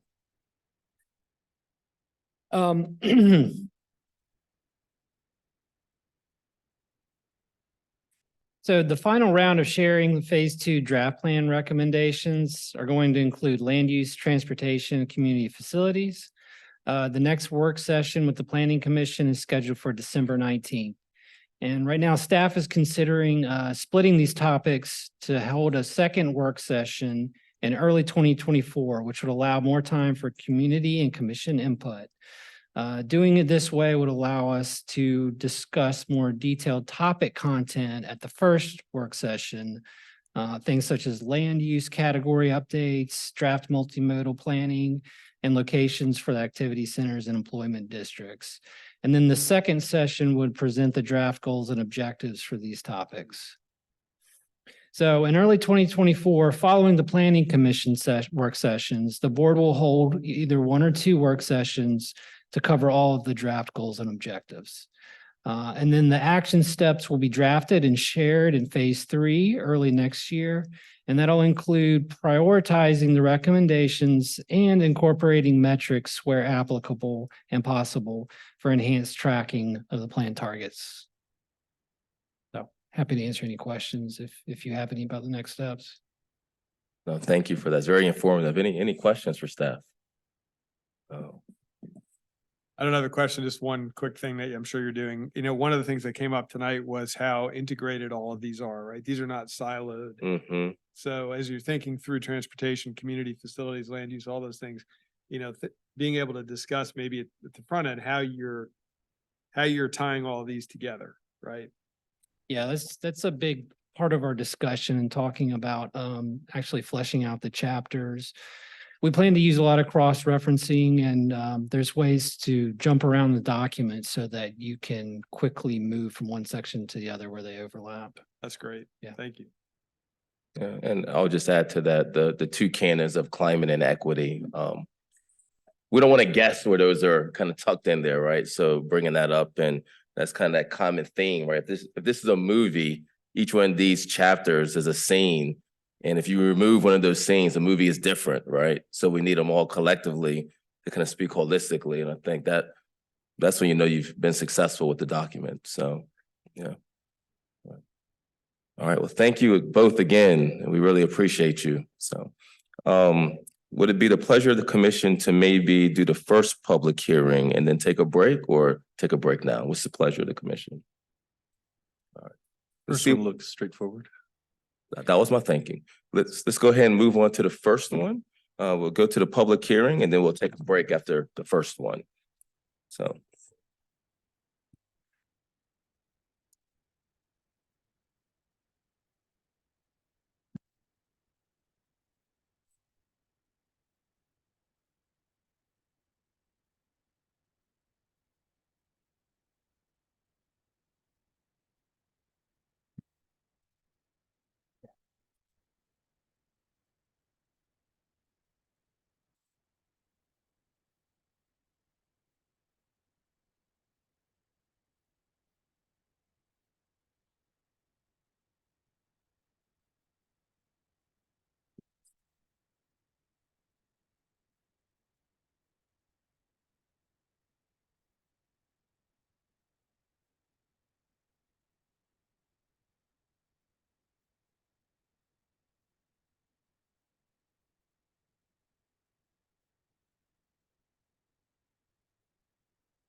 Looks like you're okay? Good. Yep, we're good. All right, well, first and foremost, welcome and thank you for being here. We're gonna go to the first public hearing, AFD 2023-00001, Evans Kenlock District Edition. And with that, I'll turn the floor over to you. Thank you. Good evening, Commissioners. Scott Clark, the Conservation Program Manager in Community Development. This item tonight is a proposed addition to an agricultural and forestal district. So I'll just run through a quick review of what those districts are and a little bit about how they work before we get into the details of this specific item. The districts are a voluntary conservation program in the county and many other counties in the state. Right now we have, roughly speaking, 900 parcels or so and 68,000 acres across the rural areas in this program. So this is a program again enabled by the state code, and you can see here the four goals: production of food and other forestal food and other ag and forestal products, protecting open spaces, strong agricultural and forestal economy, and protecting and preserving natural resources. These are goals established by the state ordinance and by our county code for what these districts are intended to do. So these districts are, unlike conservation easements, and are not permanent. They run in cycles. Every 10 years, usually, each district is reviewed for its viability and starts again at that point. Generally speaking, the districts work by preventing development to a more intensive use. There's a whole list in the ordinance in Chapter 3 of what does or does not qualify as development to a more intensive use for the purposes of this program. The main things they affect tend to be about subdivision. I'll say a bit more about that in a minute. They also set higher review standards for rural area uses that are permitted by special use permit. So we give a little bit more scrutiny to a special use permit that's either in or adjacent to one of these districts. Also for the landowners end, for blocks of land like this that are dedicated to this protection for agriculture and forestry use, there are limitations in the state's ability to take that land for things like road projects, because the land there's been a commitment to keeping that land in the productive rural uses. So I mentioned that a lot of the impact of these districts, it works on subdivision. So just to quickly review how subdivisions work in the rural areas, and this is just an illustration I stole out of the comp plan. Effectively, the rural area zoning district has a 21 acre minimum lot size, but there's an exception to that. back in 1980, when this ordinance was adopted, we kind of created two tiers of development. There's the 21-acre lots. And then there's the smaller development related lots, which can be as small as 2 acres. You know, those smaller lots are not an unlimited supply. You don't create new ones. It was a one-time grant that each parcel that existed in December of 1980 was given 5 of those rights. And so they have to be tracked over time. Every time you subdivide a property in the rural areas, we carefully note where those rights are going because they're a valuable commodity. So the way that the Ag 4 districts affect this pattern of subdivision is they, with one exception, prohibit those smaller lots from happening.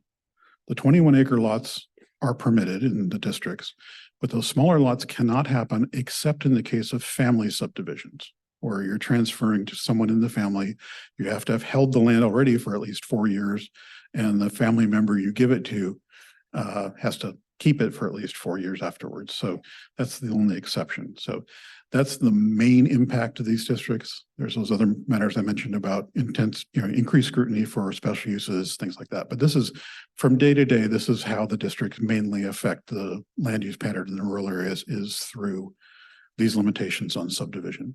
So that's my quick refresher on the districts and how they work. I wanted to introduce you all to James Felcher, who many of you have not probably met yet, who is coming on board as a natural resources planner and will be over time taking over this Ag 4 district program. James has got the presentation about the specific addition that's proposed for tonight. Thank you. Good evening, commissioners. I started with the county in February. Haven't had the pleasure to present before the Planning Commission. I appreciate all your efforts. We received this application earlier in the year from Virginia Evans. It's an application they submit with parcel information and so forth. And you'll see the location there at the arrow. It's just north of Sismont on Turkey Sag Road, if you're familiar with that area. Just to orient you, the process we go through as the staff is sort of reviews the parcel for its attributes. One important thing is we look at the soils, and we have identified important and prime soils on that property, which we find valuable to preserve going forward. This is nearly 26 acres. The other thing we like to look at is what the potential development would be if there were not any protections on that land. So we have 3 unused development rights, and we brought this before the Ag Forestry Committee in October, and they were supportive of this. And so the staff is recommending that you approve and you pass that recommendation on to Board of Supervisors at their next meeting in December. So if there's any questions, we'll glad to help. First, I was gonna say welcome again, and I also want to thank staff for just giving that overview of development rights. That's always like a really fuzzy thing for me to get my arms around. So thank you for that refresher. Any questions for staff? Yes. Do we have an idea about how many 21-acre subdivisions and family subdivisions have occurred since the last time that kind of analysis was done? Not offhand, no. The last time we did a family subdivision analysis was at least 10 years ago. There was a concern at the time that the program was being misused, that it was because it is a simpler subdivision process, it's less expensive to go through, that there was concern that people were kind of flipping the land by going through that process quickly. Turned out that was not the case, but again, that was 10+ years ago that we did that analysis. I don't have a count off the top of my head on 21-acre lots across the county, but that's something we could easily do. Maybe with one of the upcoming AC 44 sessions, when we start talking about the rural areas, we can try to pull that up. Yeah, and I meant specifically 21-acre subdivisions that were in Ag 4 districts. But I think one of my concerns, why I bring this up too, is that since in that decade, since that analysis was done, we've really tightened down the standards for Family land divisions, use. yeah. And so I get the impression that a lot of people sort of switched from land use to Ag 4 districts. And so it'd be good to know if the number of family subdivisions has increased since that transition took place, but we can have that conversation. Yeah, we can certainly do that research. I do want to point out, as this is a frequent point of confusion, I should have mentioned this at the beginning. The Ag 4 districts are a land conservation program. They are not a taxation program. The frequent assumption is that the only reason anybody would do this would be to qualify for the open space taxation rate. And many people do, but a lot of people don't. We did an analysis. I think the last couple of reviews we had before you all was with the Batesville district and one adjacent to that. There were parcels in that district in basically every possible tax category. They weren't all just dropping into the open space category. So there's a lot of variety there. And there's a lot of different motivations there beyond there can be tax benefits if you qualify for them, but from my, long-term conversations with landowners in these districts, a lot of them are joining because they want to reassure each other that they're not going to develop. There's a community aspect to it of, yeah, I want to protect my land and you want to protect your land, and we're reassuring each other. So it's a lot more involved and complex than just being used as a qualification for taxation. Intriguing. I didn't know that. Any other questions? Yes, Commissioner Bivens? Can we just follow up? Did I hear you say that if a parcel is in agricultural parcel district and land use, that VDOT cannot take land to do road improvement? Right, and I don't think if somebody's going to do like widening for a shoulder or something like that, I don't think that really becomes an issue. Where it becomes an issue is if, for example, if the land that was needed for the old 29 bypass had been in a district, as my understanding of the state laws, they would not been able to take that land for that purpose. But if they wanted to improve, for instance, there are a lot of 600 level roads, which are really a car and a half. Right.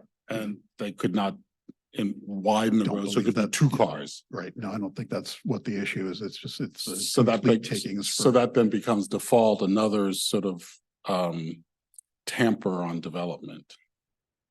Or improving the road. I just say improving the road. Yeah, and it's, I don't know that this has ever actually happened in Albemarle, and I don't know how often it's happened in other localities.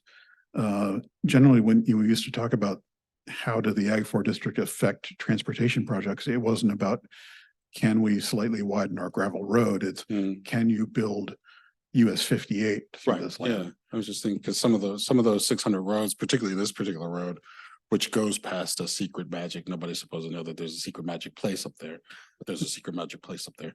Part of the road is paved, and then when you get the secret magic place, it becomes gravel, and then you get on the other side of the secret magic place, it gets paved again. And so I don't think these districts have.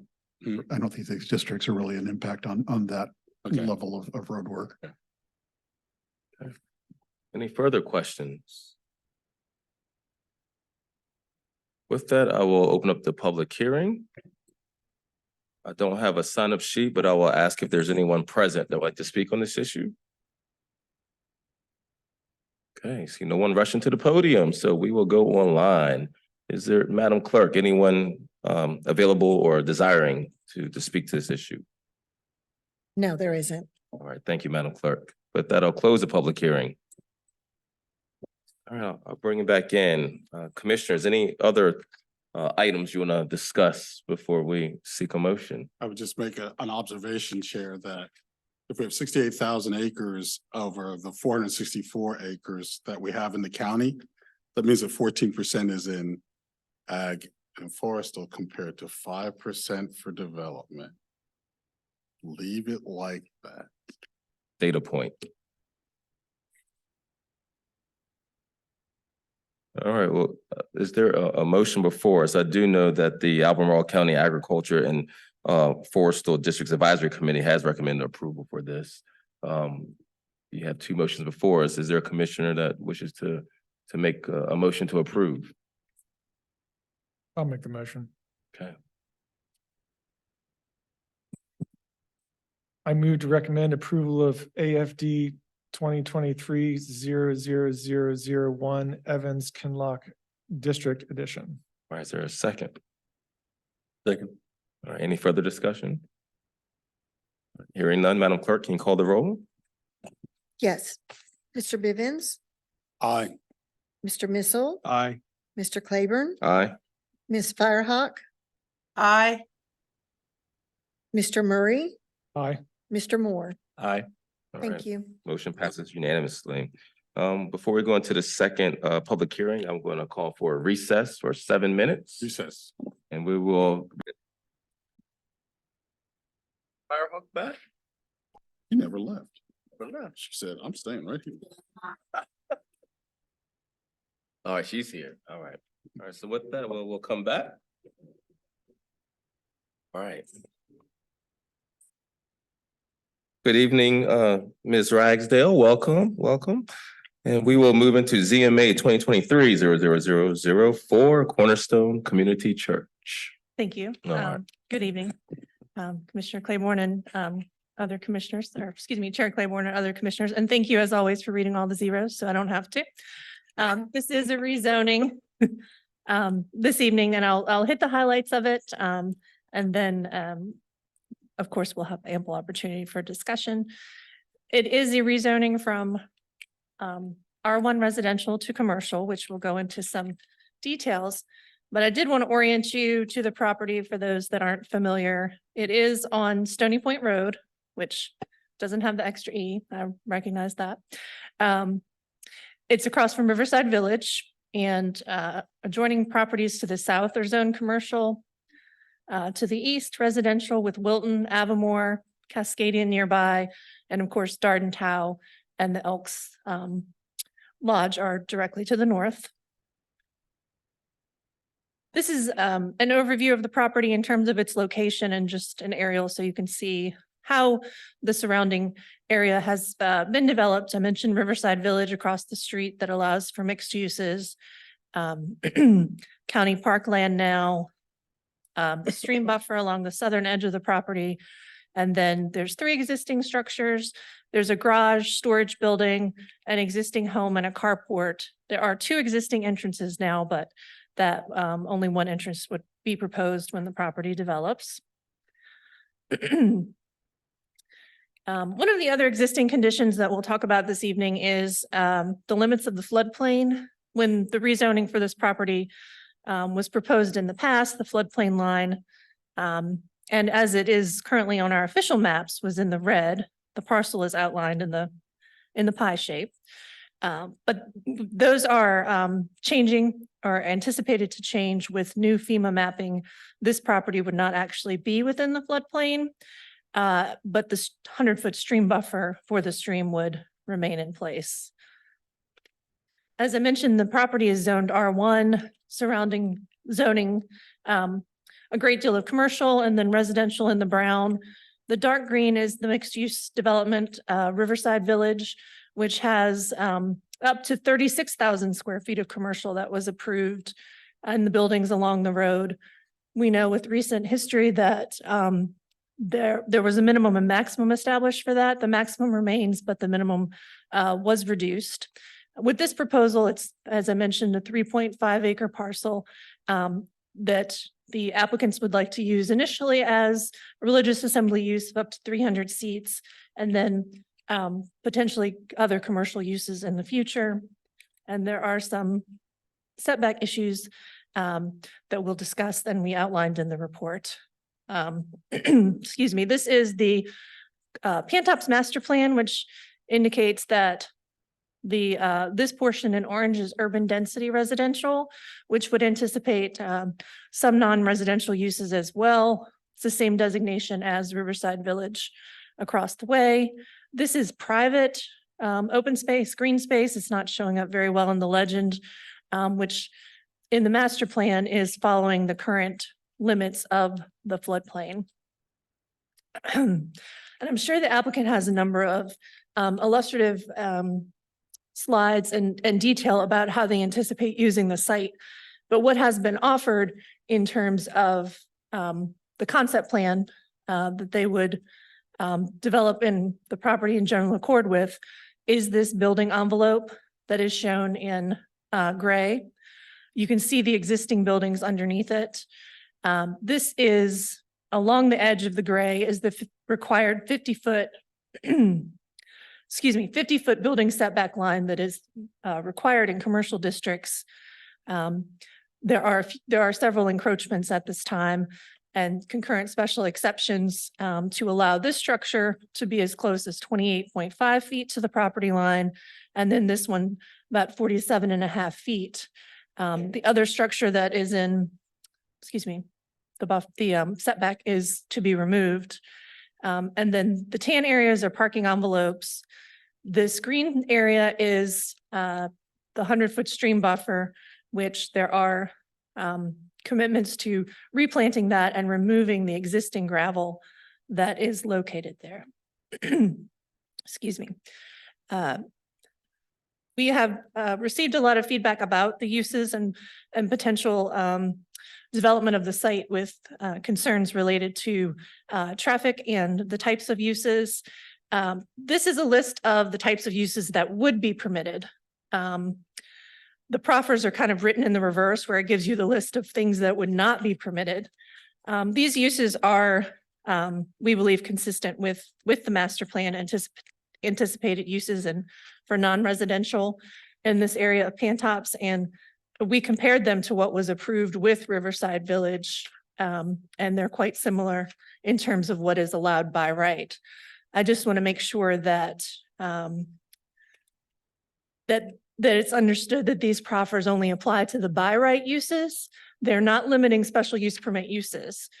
So potentially, this is allowing not only the religious, I'm trying to go too fast, not only the religious assembly use, but allows other by right options for the church. For example, if the parcel remained R1, then there would need to be a special use permit specific for a religious assembly, a special use permit specific to child daycare centers. Rezoning to commercial allows those to be by right. The commercial district also allows by special use permit residential uses. So it allows those options in terms of uses. The initial application was reviewed with the proposal of 13,500 square feet of commercial uses. That would be in addition to the religious assembly use. Some initial trip generation was provided and there weren't any concerns regarding traffic and some potential commercial uses. We know that religious assembly uses typically are off-peak hours. So as we indicated in the staff report, we were supportive of the request and found it to be consistent with the recommendations of the master plan and the character of the area, particularly with similar development in terms of the commercial across the street.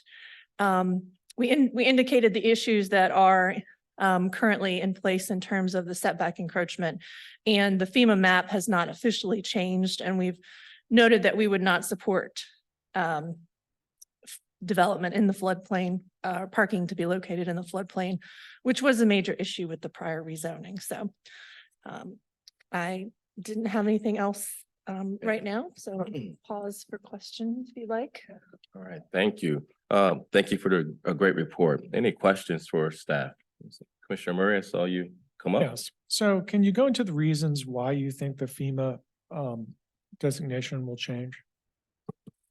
I'm not an engineer, so I can't speak to the modeling behind it. But we are, the county engineer has reviewed this and didn't anticipate that that the FEMA maps would change significantly from the preliminary ones that are out there now. They do have an engineer representing them that may go into a little bit more detail about that.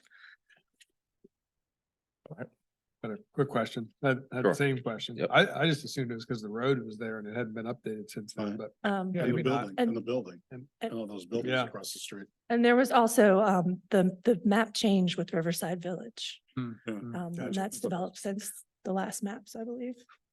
One question, this may be more of a question for the applicant, but the alignment of, you mentioned it would go down to one access point. Will the alignment, I assume, will be aligned with the street across the way or? Yeah, that could be a question. Yes, but we anticipate that was site. I just plan. didn't see anything on the plan that required that, but maybe that's not a rezoning issue. Right, we did indicate a number of issues where we would have that detail at site plan and we were okay from this plan for the concept plan with the rezoning perspective to wait for site plan for those. Got it. Thank you. I'll just add that typically that is a requirement from VDOT that they align those Got two. it. So Thought of that would be mechanisms. reviewed at the site plan stage. Okay, thanks. Okay. Commissioner Bivens? Just a quick question. So I noticed in the narrative from the applicant that they talked about a parsonage, that they might use the house as a parsonage. And if it goes to C1, is a parsonage, would a residence be allowed there? You know, I turned to the zoning administrator because we hadn't gotten that question yet. There is a provision in the commercial districts for a dwelling if it is, and I'm referring to the ordinance, so I don't get this wrong. If it is like a caretaker or an employee, which we'll need to discuss that further. Well, if it's a in this parsonage, session. then the person would be an employee, Right. because it would be the minister. So I think that would He or be- she would be there, so that would work if it's that. Yes. Any other questions for staff? Just some sort of edification questions for my own self, because I'm still relatively new on here, but just to clarify, because I don't have the buffer amounts memorized yet. On the current residential use, 20-foot buffer is fine, but with commercial, it's baked in for 50. Is that what I'm hearing? I can explain that a little further. It's two things. There's a 50-foot setback for structures. And then there's a 20-foot, what we refer to in the ordinance as a use buffer, which is to provide that buffer and screening within that 20 feet. So that will be provided. It's those setback encroachments. So they're two separate. Gotcha. Yeah, and it's an existing building, right? Yeah, the other was, it was mentioned, and again, this was some years before I was on this commission, but I do remember reading about it in the news at the time, rezoning request for that spot for a childcare center, which I know is an urgent need around here to have more and affordable childcare that got shot down. Why was that? There were a number of distinctions with this proposal than the prior one. I think that there's more detail with this one and more analysis in terms of the proffers and traffic analysis. And the floodplain is a major factor in terms of that. There were also a number of items that were just left unaddressed when it got to the Board of Supervisors, like the setback issue was left unaddressed in terms of applying for the special exception. Gotcha. So For example. certain things about that application and also the floodplain at the time was a lot of the parcel. Okay, thank you. I do have one question, and maybe this is just for the public knowledge as well. I remember seeing in the packet a list of the acceptable uses under C1 with some stricken out. Right? Hypothetically speaking, let's say the church gets blessed with a new building somewhere else and they vacate. Could you talk a little bit about the checks and balances that are in place in the event that if one of those uses that were stricken from the docket, were not stricken from the docket, became available and the community was displeased with that? You talk a little about the checks and balances, just from an expectation setting standpoint that would be in place to help moderate that. So that, not checking out, not eliminating the use could potentially allow it in the future. There is somewhat left undefined with this proposal in terms of, there isn't specificity in terms of the 300-seat church in terms of a proffer concept plan. This concept plan has a little bit less detail, so it will allow ultimately that flexibility in terms of those uses. So since the community meeting and the review of this rezoning, we've tried to carefully consider what's left on the list, and we've gotten some feedback about that. But if there is uncertainty now with some of the other uses on the list, then that would be the time for the public to express any concerns, and we would revisit the list in with the applicant in terms of the proffers and concept plan before the public hearing with the board. If there are those concerns remaining. All right, thank you. Any other questions for staff before I invite the applicant up? Oh, this Commissioner Firehawk? Sorry, I can't see the hand or anything. She does not. No, no, thank you. Okay. Madam Clerk, just alert me if you do see something. With that, I will ask the applicant to come forth if they do have a presentation.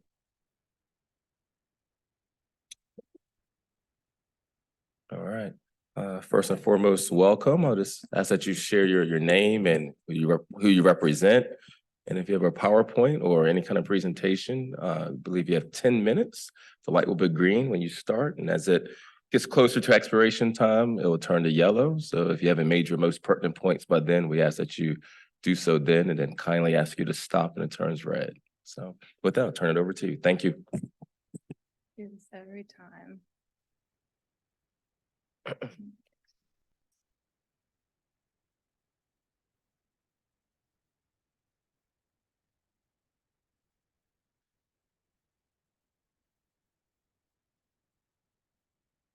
Sorry, I'm brain Okay. Do you farting. need assistance?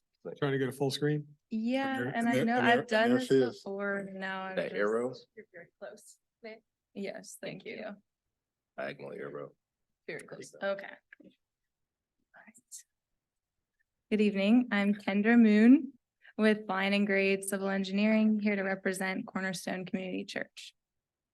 So to give you some context, Cornerstone has been in existence since 1933.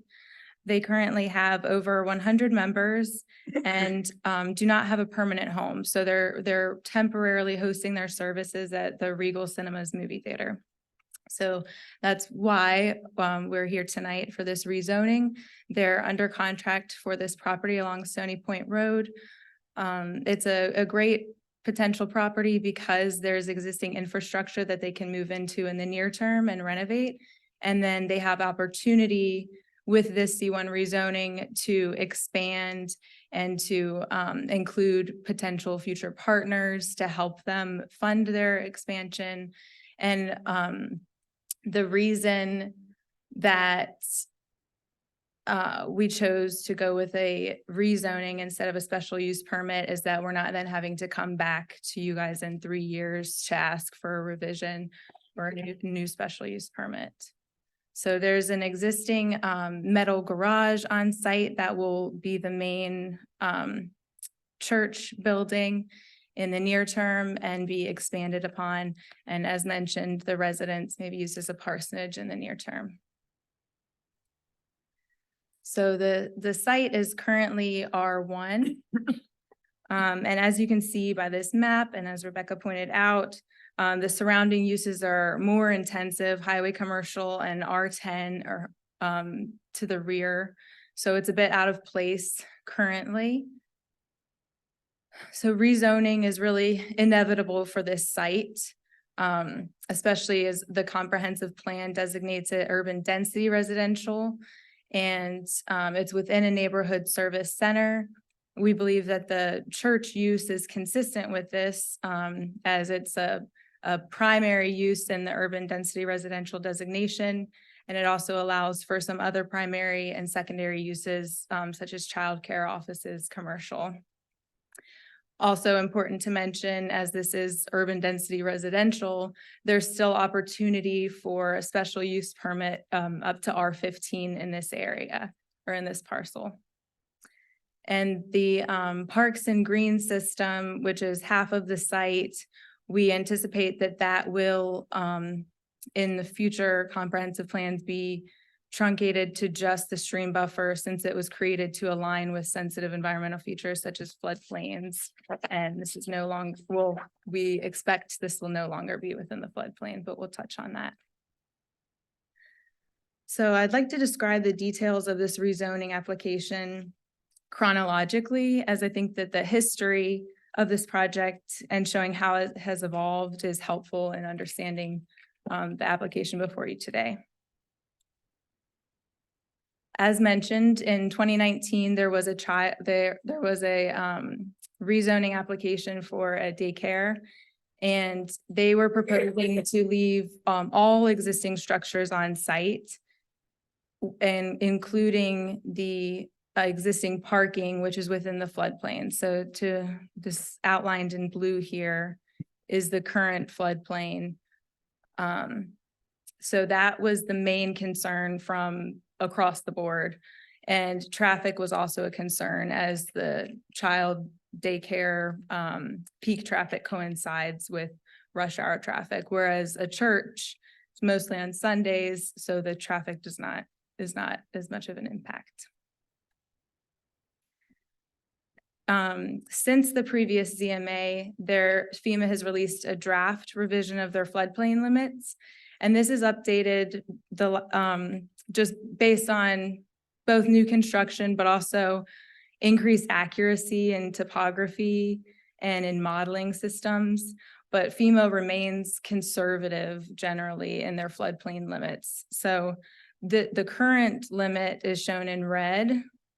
And then shown in pink is from a field run survey showing the actual elevation that FEMA designates currently. So it's slightly reduced. And then the shown in blue is the draft floodplain limits.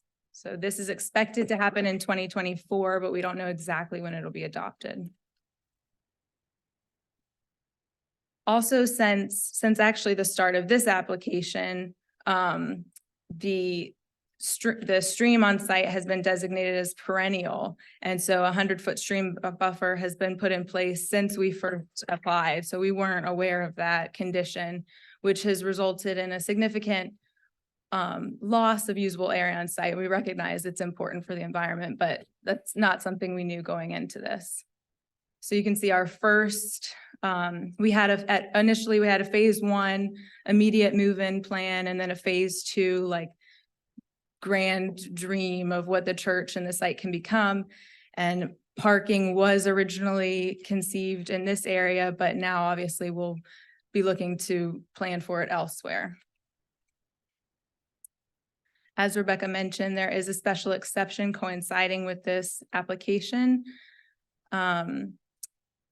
We are no longer proposing to keep this carport and this portion of the garage, as they encroach the closest to the R10 residential in the rear of the site. So we're now just proposing to keep these two buildings, and though one will be 2.5 feet into the 50-foot setback, and one will be 21.5 feet.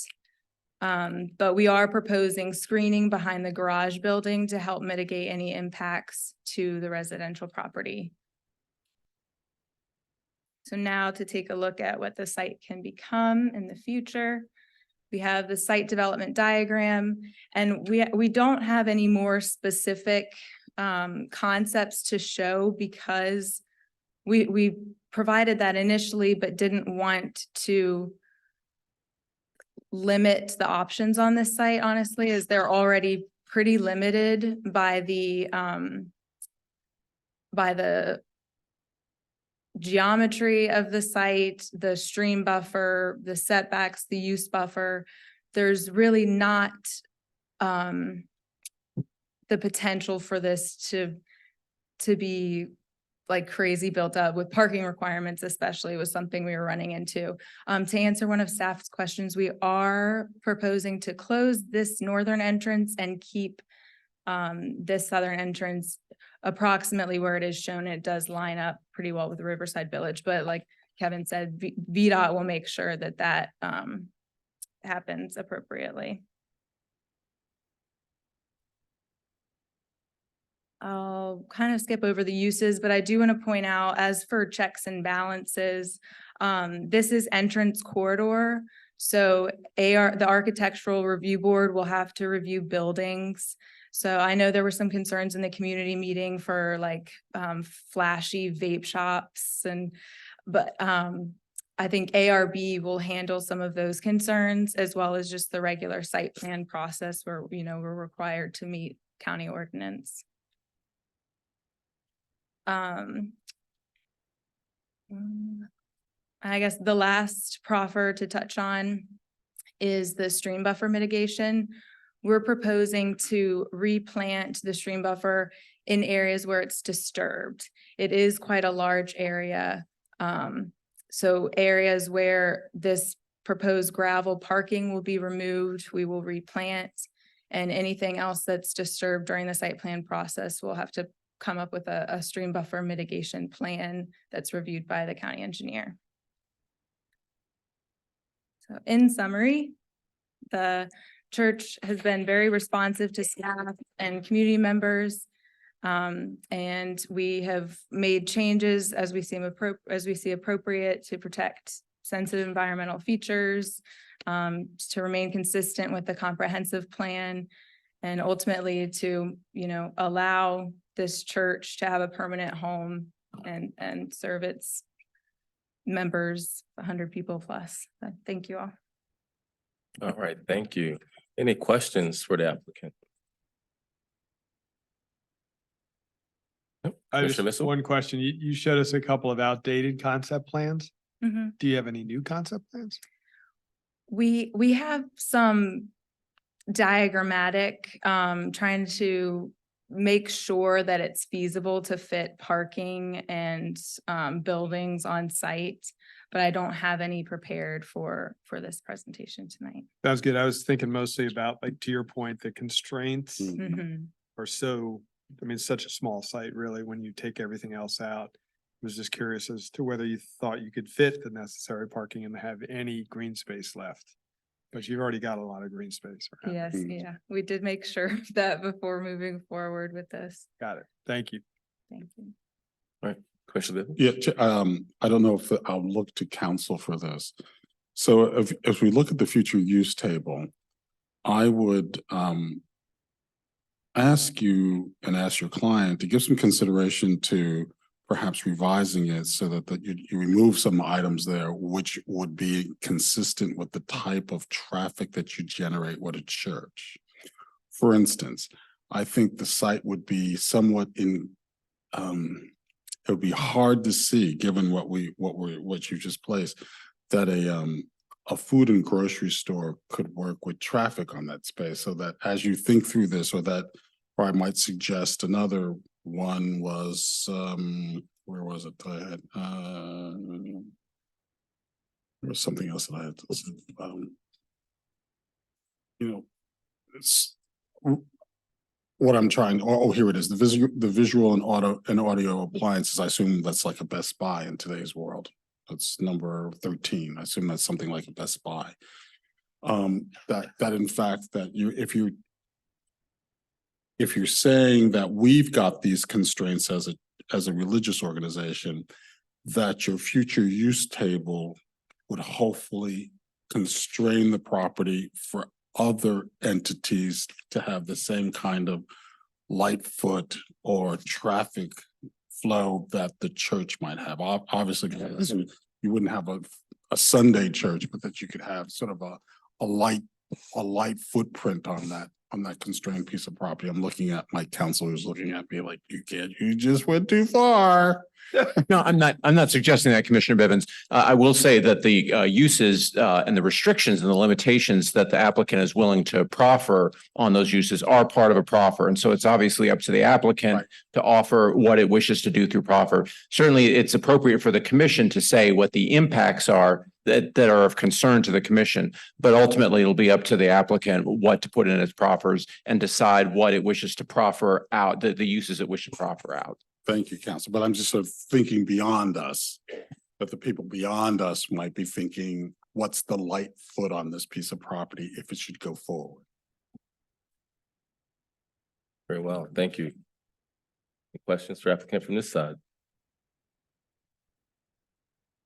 No? Okay. With that, I'll go ahead and open the public hearing. I have three that have signed up to speak. So we'll start with those first and then see if anyone who has not signed up would like to speak. So I have, I'll call you in order, Kirk Bowers, Dick Ruffin, Richard Allen. And as you approach the podium, you'll have 3 minutes. And first and foremost, welcome. With the 3 minutes, your light will be green. And as you get closer to the end, it'll turn yellow and it'll end at red. So, yes, sir. Thank you. My name's Kirk Bowers. I'm a long-term resident of this area. I have lived over 35 years, less than half a mile from this location. My opposition is strong to rezoning the parcel 0780058KO and are stated for the following context and historical perspective. We've lived, worked, and paid taxes here within half a mile of the location of this property. For so many years, that's half my lifetime I've spent here. And in my profession, I am a civil engineer, licensed professional land development civil engineer. So I understand the process and the requirements very well. And I did a lot of work in Northern Virginia and a lot of work around here as well. So when we moved here, the area around this property was wood with a driveway to a large, beautiful house that had a doctor's group office in it. The house was demolished, woods were cleared, and we saw construction of Fontana, Cascadia, Wilton Farms, and other site development projects. The changes were accepted. They were part of the Pantops growth area development plan, part of the 5% reserved for growth areas. So this is one of the few parcels of land left in this area on Route 2 and near the intersection of 250 and Route 20. For the following reasons, I urge the Planning Commission to deny these rezoning application. Traffic has increased exponentially over the past 35 years. Current traffic count at this point, at this location, is an average annual daily traffic of 8,000 vehicles per day. Now, even on Sundays, we see a lot of traffic in this area, people traveling to Dardentown Park to play and recreate there, and also to all the different subdivisions in that location. Secondly, the master plan for Pantops states that it should contain small-scale mixed-use development patterns that are compatible with surrounding uses. A church at this location is not compatible with surrounding areas. A mixture of residential and commercial uses would better serve this property. It just doesn't fit into the existing development pattern of this area. Parking, as shown, the entrance to the site needs to be relocated, as shown on the concept plan. It doesn't work as it's shown now. You could not bring an entrance into the site as it's shown on the concept plan, and it's too vague to really make a decision based on what you see. So, am I over time? Yeah, I'll give you 10 more seconds. Okay. This pertinent point. It's just too close to Route 20. The property across the street, Riverside Village, is offset by at least 40 feet. And then I just want to say there's a lot of skepticism about the FEMA plan because, we've seen a lot of changes in policy over the years, criteria, and I'm skeptical, quite frankly, about changes. Thank you so much for your time. Thank you so much. Dick Ruffin and then Richard Allen. Good evening. My name is Dick Ruffin and I live in Riverside Village. Use the microphone, sir. There you go. Right. I live in Riverside Village in the Ravenna District. It's just across the street from the subject property. While I do serve as chair of the Pantops Community Advisory Committee, which hosted a public meeting on Cornerstone's initial application, I'm speaking tonight in a personal capacity. Many of those in the neighborhood would prefer to keep the single residence with its R1 zoning that it's been for decades. But this is this is understandable, but not realistic. Given the vision in the Pantops master plan and the market dynamics in the area, is it not inevitable that there will be development on this property? And with the zoning change going along with that development. So the question in my view is not whether it will be developed, but what kind of development it will be. Among potential users, is not a community-oriented church as good an option as we might get? Is a church not to be preferred to dense housing, high-traffic retail, a school, or crowded offices? Cornerstone, which sees itself as a community builder, avows a particular intention to reach out to the surrounding community and become a vital part of Pantops. I believe we should welcome such outreach and do what we can to encourage them to assist our ongoing efforts to create in Pantops a lively, diverse, pedestrian-friendly, and well-connected community. It's not hard to imagine, for example, they might want at some point to help beautify the promenade along Freebridge Lane. For those who You're okay. for those who worry about traffic, what could be better than a religious institution whose peak usage is when traffic is lowest? True, some traffic would result from their proposed office space, but given that most of the property will be dedicated to a space for worship, it is unlikely that commuting will be as significant as it would be with most other options. No doubt lurking behind such concerns, all concerns, is an unspoken fear that Cornerstone will not be able to meet whatever financial commitment it makes to secure the property and would sell to another potential user. Such a user taking advantage of C1 might then do things that the neighborhood would find objectionable. Theoretically, that is certainly possible, but in my view, unlikely. Consider, Cornerstone, after several moves in recent years, deeply desires a permanent home. It has every incentive to make it work. Also, their experience is at zero. Am I out? Like 10 more seconds. Yes, Okay. sir. Importantly, that alternative users would be hard to come by. And the shops Riverside prove that. 5 years, only half the space rented. Other areas are available, cascaded, no interest at all. So every option has risk. Cornerstone is not exempt from risk. There will be risk, but on balance, I believe the Planning Commission should take the risk and recommend support for the application. Thank you, sir. Richard Allen?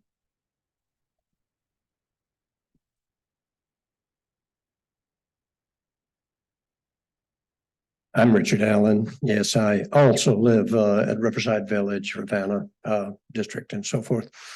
I want to stand on my neighbor Dick Ruffin's final assessment, though. What happens if Cornerstone does move on? And I want to stand with Commissioner Claiborne's remarks at the beginning, speaking earlier, when he expressed concern about thinking beyond the church use of this site. We know that there's commercial pressure all up and down Pantops, and we know that there's an awful lot of glitzy automobile sales options just around the corner. This is almost 14,000 square feet that can evolve eventually into exclusively a small and very fancy commercial site. What I am afraid of, commissioners, is within 5 years, there's going to be a small retail auto sales operation right there adjacent to our Wilton Farms and our Riverside Village, almost exclusively residential area. I urge you to reject this proposal. Thank you. All right, thank you.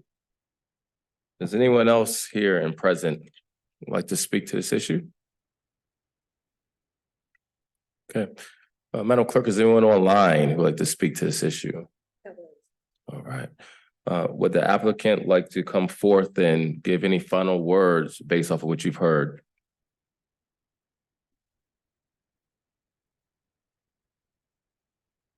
And you'll have 5 minutes. Thank you. Well, I'll just take about 30 seconds, but I appreciate everyone who spoke, so thank you.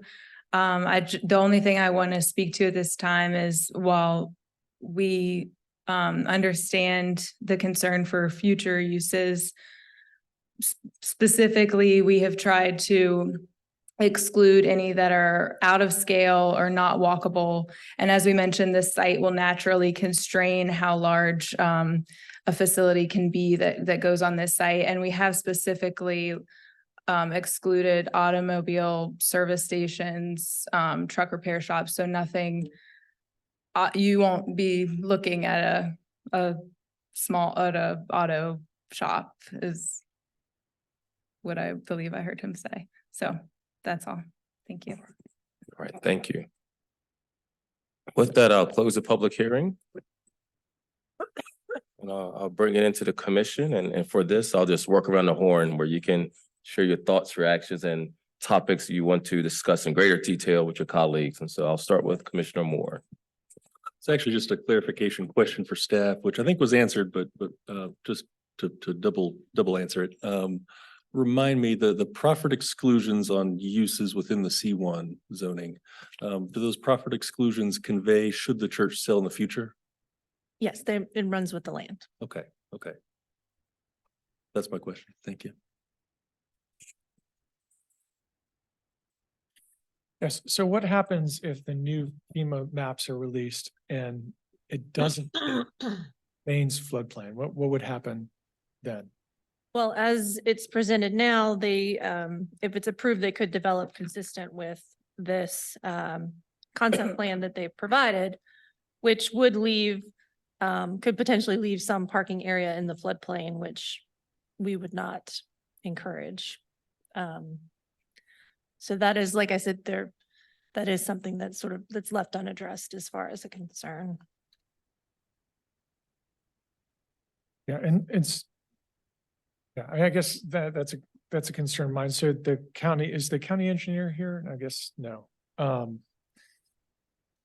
I mean, I guess I know that in the past FEMA has been sometimes a little bit, flooding has occurred well beyond where FEMA has said it will occur. And I remember back in the past, like just looking at Freebridge Auto, for example, if you remember when that was underwater, you know, like so, I mean, there's been a history of flooding in that area. And I guess what I'm concerned about is reassurance that that floodplain really is not floodplain. All right. Commissioner Missile? Sure, I share the question about the FEMA. But I'm also, I think, if I understand this correctly, regardless of what the end result is, if the maps change or not, it will supersede their ability to develop. So is that right? I'm sorry, So if let's say the floodplain stays as is and it doesn't get amended, right? Because it's draft right now there, what you're looking is a draft. So if it doesn't get amended, the floodplain will determine the ability for them to develop in the future. right, parking is allowed in the floodplain. Yeah. But just Okay. not overnight parking. So this concept plan does reduce the area where parking could be. There couldn't be any habitable structures in the floodplain. So I get, am I supposed to do general comment? Yeah, Okay. yeah. So for me, I mean, generally, I've sort of looked at the positives and the negatives in a sense. Sure. Starting with the negatives, I was concerned about the FEMA draft, the question of, are we relying on that for this? But that will eventually, I think, supersede anything that goes on the site just by law, essentially. There was no concept plan, although Ms. Ragsdale, you mentioned the concept plan. Is there a concept plan, or were you referring to the site development plan? So the terminology we use is concept plan, but in terms of how the applicant has labeled it, that is the plan with the building envelopes Got it. being the major element. And I think, given all of the factors that were added in terms of the property and the ordinance regulations in place, we didn't, and it being on an entrance corridor, we didn't identify any concerns beyond this type of plan for this for this particular site. Yeah, so that's a good segue to my positives. So when I think about that, one is the reality of the limitations on the site. I mean, the fact is, it is a limited site. The other is, it is within a surrounding area that is developed and part of and supported by the Pantops master plan. The checks and balances, to use your term, Commissioner Claiborne, I went through. One is it's a constrained site, which I just mentioned. It's ARB, which this applicant mentioned. It's on the entrance corridor. That comes with a requirement for street trees. There are site plan requirements, which are tree canopy related, right? Within the development, within the plant, the parking. There's access control that'll be determined by VDOT. That's not something that the applicant will really be able to get around, quote unquote, not to think poorly of the applicant, but there's stormwater management that has to be considered, right? So if you're paving the entire parcel, you're gonna have to figure out how to deal with the runoff. And I think I mentioned street trees. So for me, I would be supportive of this application as is shown. Thank you, Commissioner Wessel. Commissioner Bivens. I'll come to you. Yes, sir. Thank you, Chair. So, I've been waiting for this property to turn over because it feels to me, having lived in this area and used that road for a while, it feels to me that the area has evolved past that single family home there. And so I've been expecting something to happen there. I was on the commission when when an applicant came through about the daycare center there, and there was a whole host of things that I think weren't appropriately addressed when that application came through. I have to say that balancing the use on this property for it to be primarily a Sunday focused or even Wednesday if they have midweek Bible study is something that I'm quite willing to accept and quite supportive of. I would, however, suggest that the applicant look at those uses that are being proffered and to see if those uses align with such a constrained piece of property, and also would send the signal that they're trying and I don't believe that anything's going to happen with them, but it is an interesting thing that a church is looking for a structure when lots of churches are looking to get out of their structures. So good for that. That the people who it could go to would have a similarly good situation or good seating with the community. I would just recommend that. But I'm supportive of this. I think if you look at the community there, that I'd be hard pressed to see a car dealer there because it is so far away from what has developed into the Pantops car thing. And in fact, the largest car dealer in Charlottesville now closed the car dealership on the corner and moved it up to the former Brady Bushier site. So I think they would be hard pressed to put a car lot there. So I am in support of it. I think it's a hard site. But I think putting a church there or putting a limited use facility there is a good use of that site. Great context. Commissioner Firehawk. Yes, thank you. I am in support of this site concept plan. I know it's not got all the details we'd like, but it does meet our statute for what's required. And I'm not concerned with the commercial building encroaching into the buffer, because that building is already there, and it's simply the changing of the use, the zoning that is making it an encroaching structure. So it's already there, and it seems that the new design will be less impactful than what's there now, hopefully. So I am in support of it. Thank you, Commissioner Firehawk. For me, I would say when I originally kind of reviewed this, I really grappled. I feel like whenever you start listing things, there is going to be a chance you're going to forget something, right?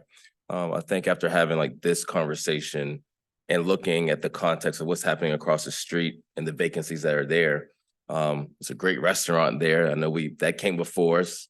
I go there a lot. I should be 1% owner by now. I go there so much.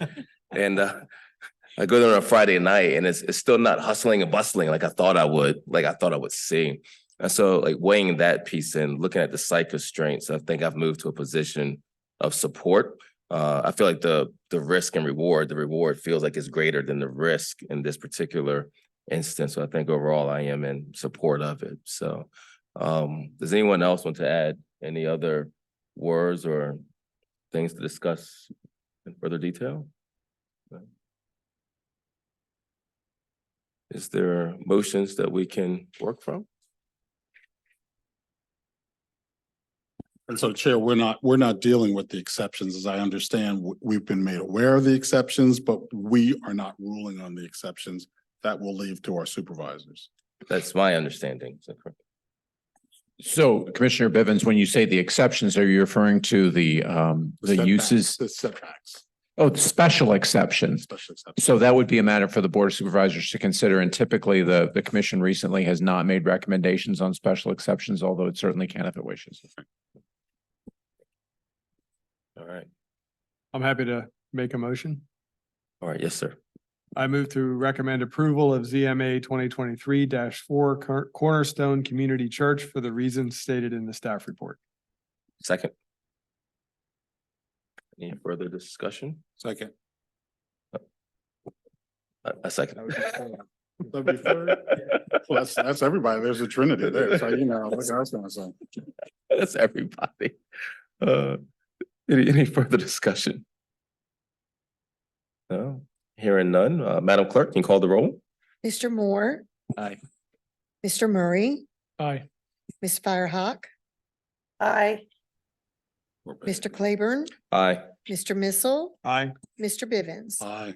Thank you. All right. Thank you and wish you the best of luck as you move forward to the next step in the process. So with that, we'll move to committee reports. Any committee reports for the commission? Yes, I have a committee report. Kevin actually joined us for the Crozet CAC to talk to the community about transportation. We had a lively discussion about the transportation priorities in Crozet. Sure, many of you have already heard about some of the transportation concerns in the area. I can go into that to as little or as much detail as you like. Keep it light. Also, I don't want Commissioner Murray to have bad dreams after this too. Is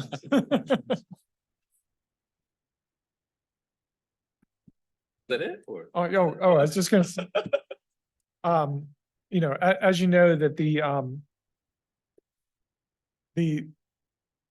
amount of, there's been some reassessment of transportation priorities based upon the cost of, there's a key road that goes there, that's proposed through Crozet.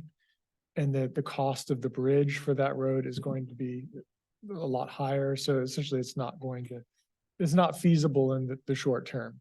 And we've had that discussion before. So that was one of the big concerns in the community, also concerns about sidewalks on Park, concerns about so there's a long list of also concerns about the intersection with 240, 250. You know, if you think about where Miller School is, so that intersection. Those are the sort of things were discussed, but then also one of the things that was talked about when Kevin came was also there's a big discussion. I mean, he brought about the multimodal plan for Crozet and how and where a lot of the connections for pedestrian, cycling, and and alternative traffic could go in the area. And there's a lot of really great suggestions talking about like how there's only one spoke leading out of Crozet really in that map. And really there should be more spokes going out, for example, like in Jarman's Gap. There's a lot of people that go from Crozet to the orchard out there because you have and then also it's an access to the national park. There's access, there's other other trail networks and other things. Hopefully we'll get the 3-notch trail at some point. So there's that, there's Route 76.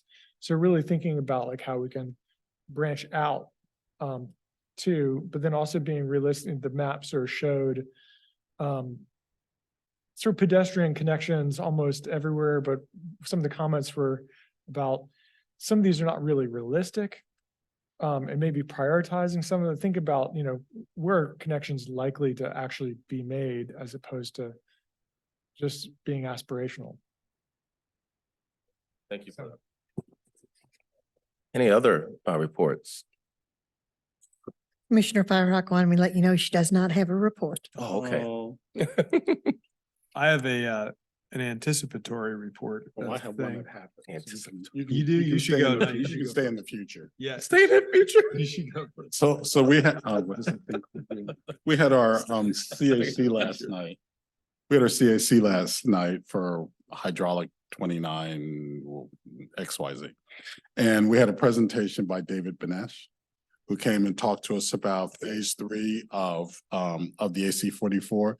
It was extremely interesting, I think, not only for me to sit there and say, oh, yeah, I know that, but it was also interesting, I think, for the members of the CAC to actually have yet again sort of reinforcement of what might be in phase 3. So the prioritization of action steps. And so I would just say that I think engaging with that segment or that arm of what we do is actually quite helpful. And David did a great job, although it needs to be cut down a little bit. The presentation's a little bit too long. Thank you, Commissioner Bivens. Commissioner Missile. I'll just throw out one thing of interest because maybe it's of interest, but I won't be able to attend this Thursday, but the 5th and Avon Street CAC will be meeting and they will be looking at 2 items. One is the Granger development, which is back because I don't know if you all are familiar with where that is. It's behind Fontaine Research Park, as I understand it. And they're looking to rezone. It's about 70 acres from R1 to PRD. And that would be 200 units, a mixture of single family detached and single family attached houses at a net density of 6 dwelling units per acre. So that'll be interesting to hear about. Stribling Avenue goes back there and connecting in, understanding how that all works. So that's an area I've had great interest in for many, many years because it's currently a greenway. It's an area that's highly used by runners. And it's also an area of wetlands. I know there's been people that have been disputed whether natural wetlands. I can tell you they are natural wetlands because of the flora that exists there. And the Ravenna Trail goes through there. So it's definitely an area that I have a lot of interest in and kind of on the border of the city and the county. There's access with the railroad track being there. There's quite a bit so it should be interesting to see. The second thing is a Biscuit Run stream renovation or restoration project. That would be CAC. So eventually I think it'll come here. That's it. Thank you. All right, moving on to a review of the Board of Supervisors meeting, the November 1st meeting. Mr. McDermott. Yes, sir. Thank you. At the November 1st meeting, the public hearing was held for the Covenant School tennis courts, which you all had seen and recommended approval for after quite a bit of discussion. They did I think a pretty good job of addressing a lot of the comments that you all had, adding additional screening, changing some of the elements, the layout, addressing lighting concerns as well. So that was approved by the board unanimously, and I think with there was good support for that one, mostly because I think they really did a good job of addressing the comments that the PC had. So Great to hear. that was the only public hearing at that meeting. Okay, no, great to hear. Thank you. I know we had our work session today on AC 44. Was there anything else you would like to add before we move forward? No, I don't. Just to clarify that the presentations that Commissioner Murray and Commissioner Bivens are talking about were the same presentation,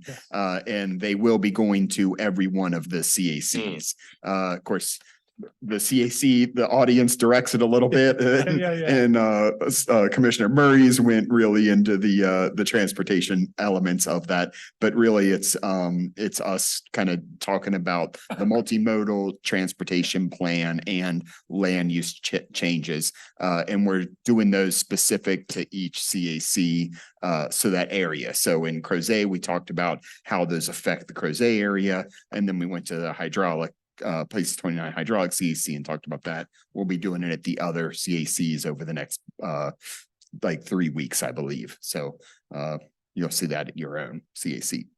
Okay, no, great, thank you. Under new business, we have 2 items. The first should already be on your calendar, December 4th, 1:30 to 4:30 or 4 o'clock, which is the joint session with the Board of Supervisors. And Mr. McDermott, that's here in this building right here? It is not. Oh. And I sent out a revised invite to that. It is going to be up at North Fork.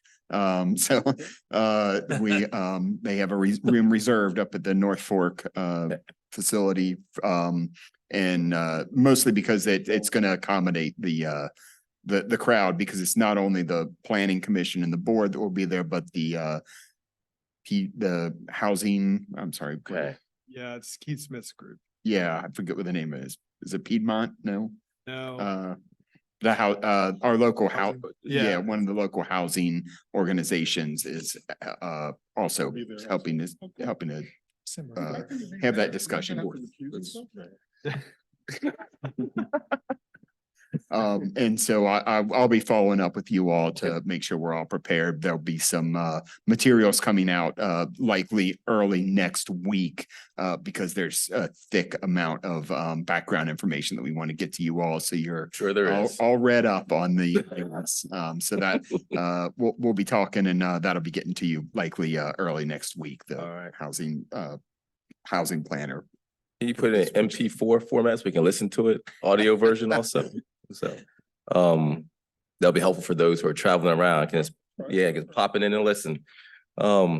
Item B is the Albemarle Planning Commission, Charlottesville Planning Commission joint meeting. Any movement on that one? No, sorry. I still need to schedule a meeting between the chair, vice chair, Sure. and kind of falling on the side, but we will be working to get something scheduled in the early new year for that joint meeting, and it'll require a preliminary meeting to plan with you all. Got it.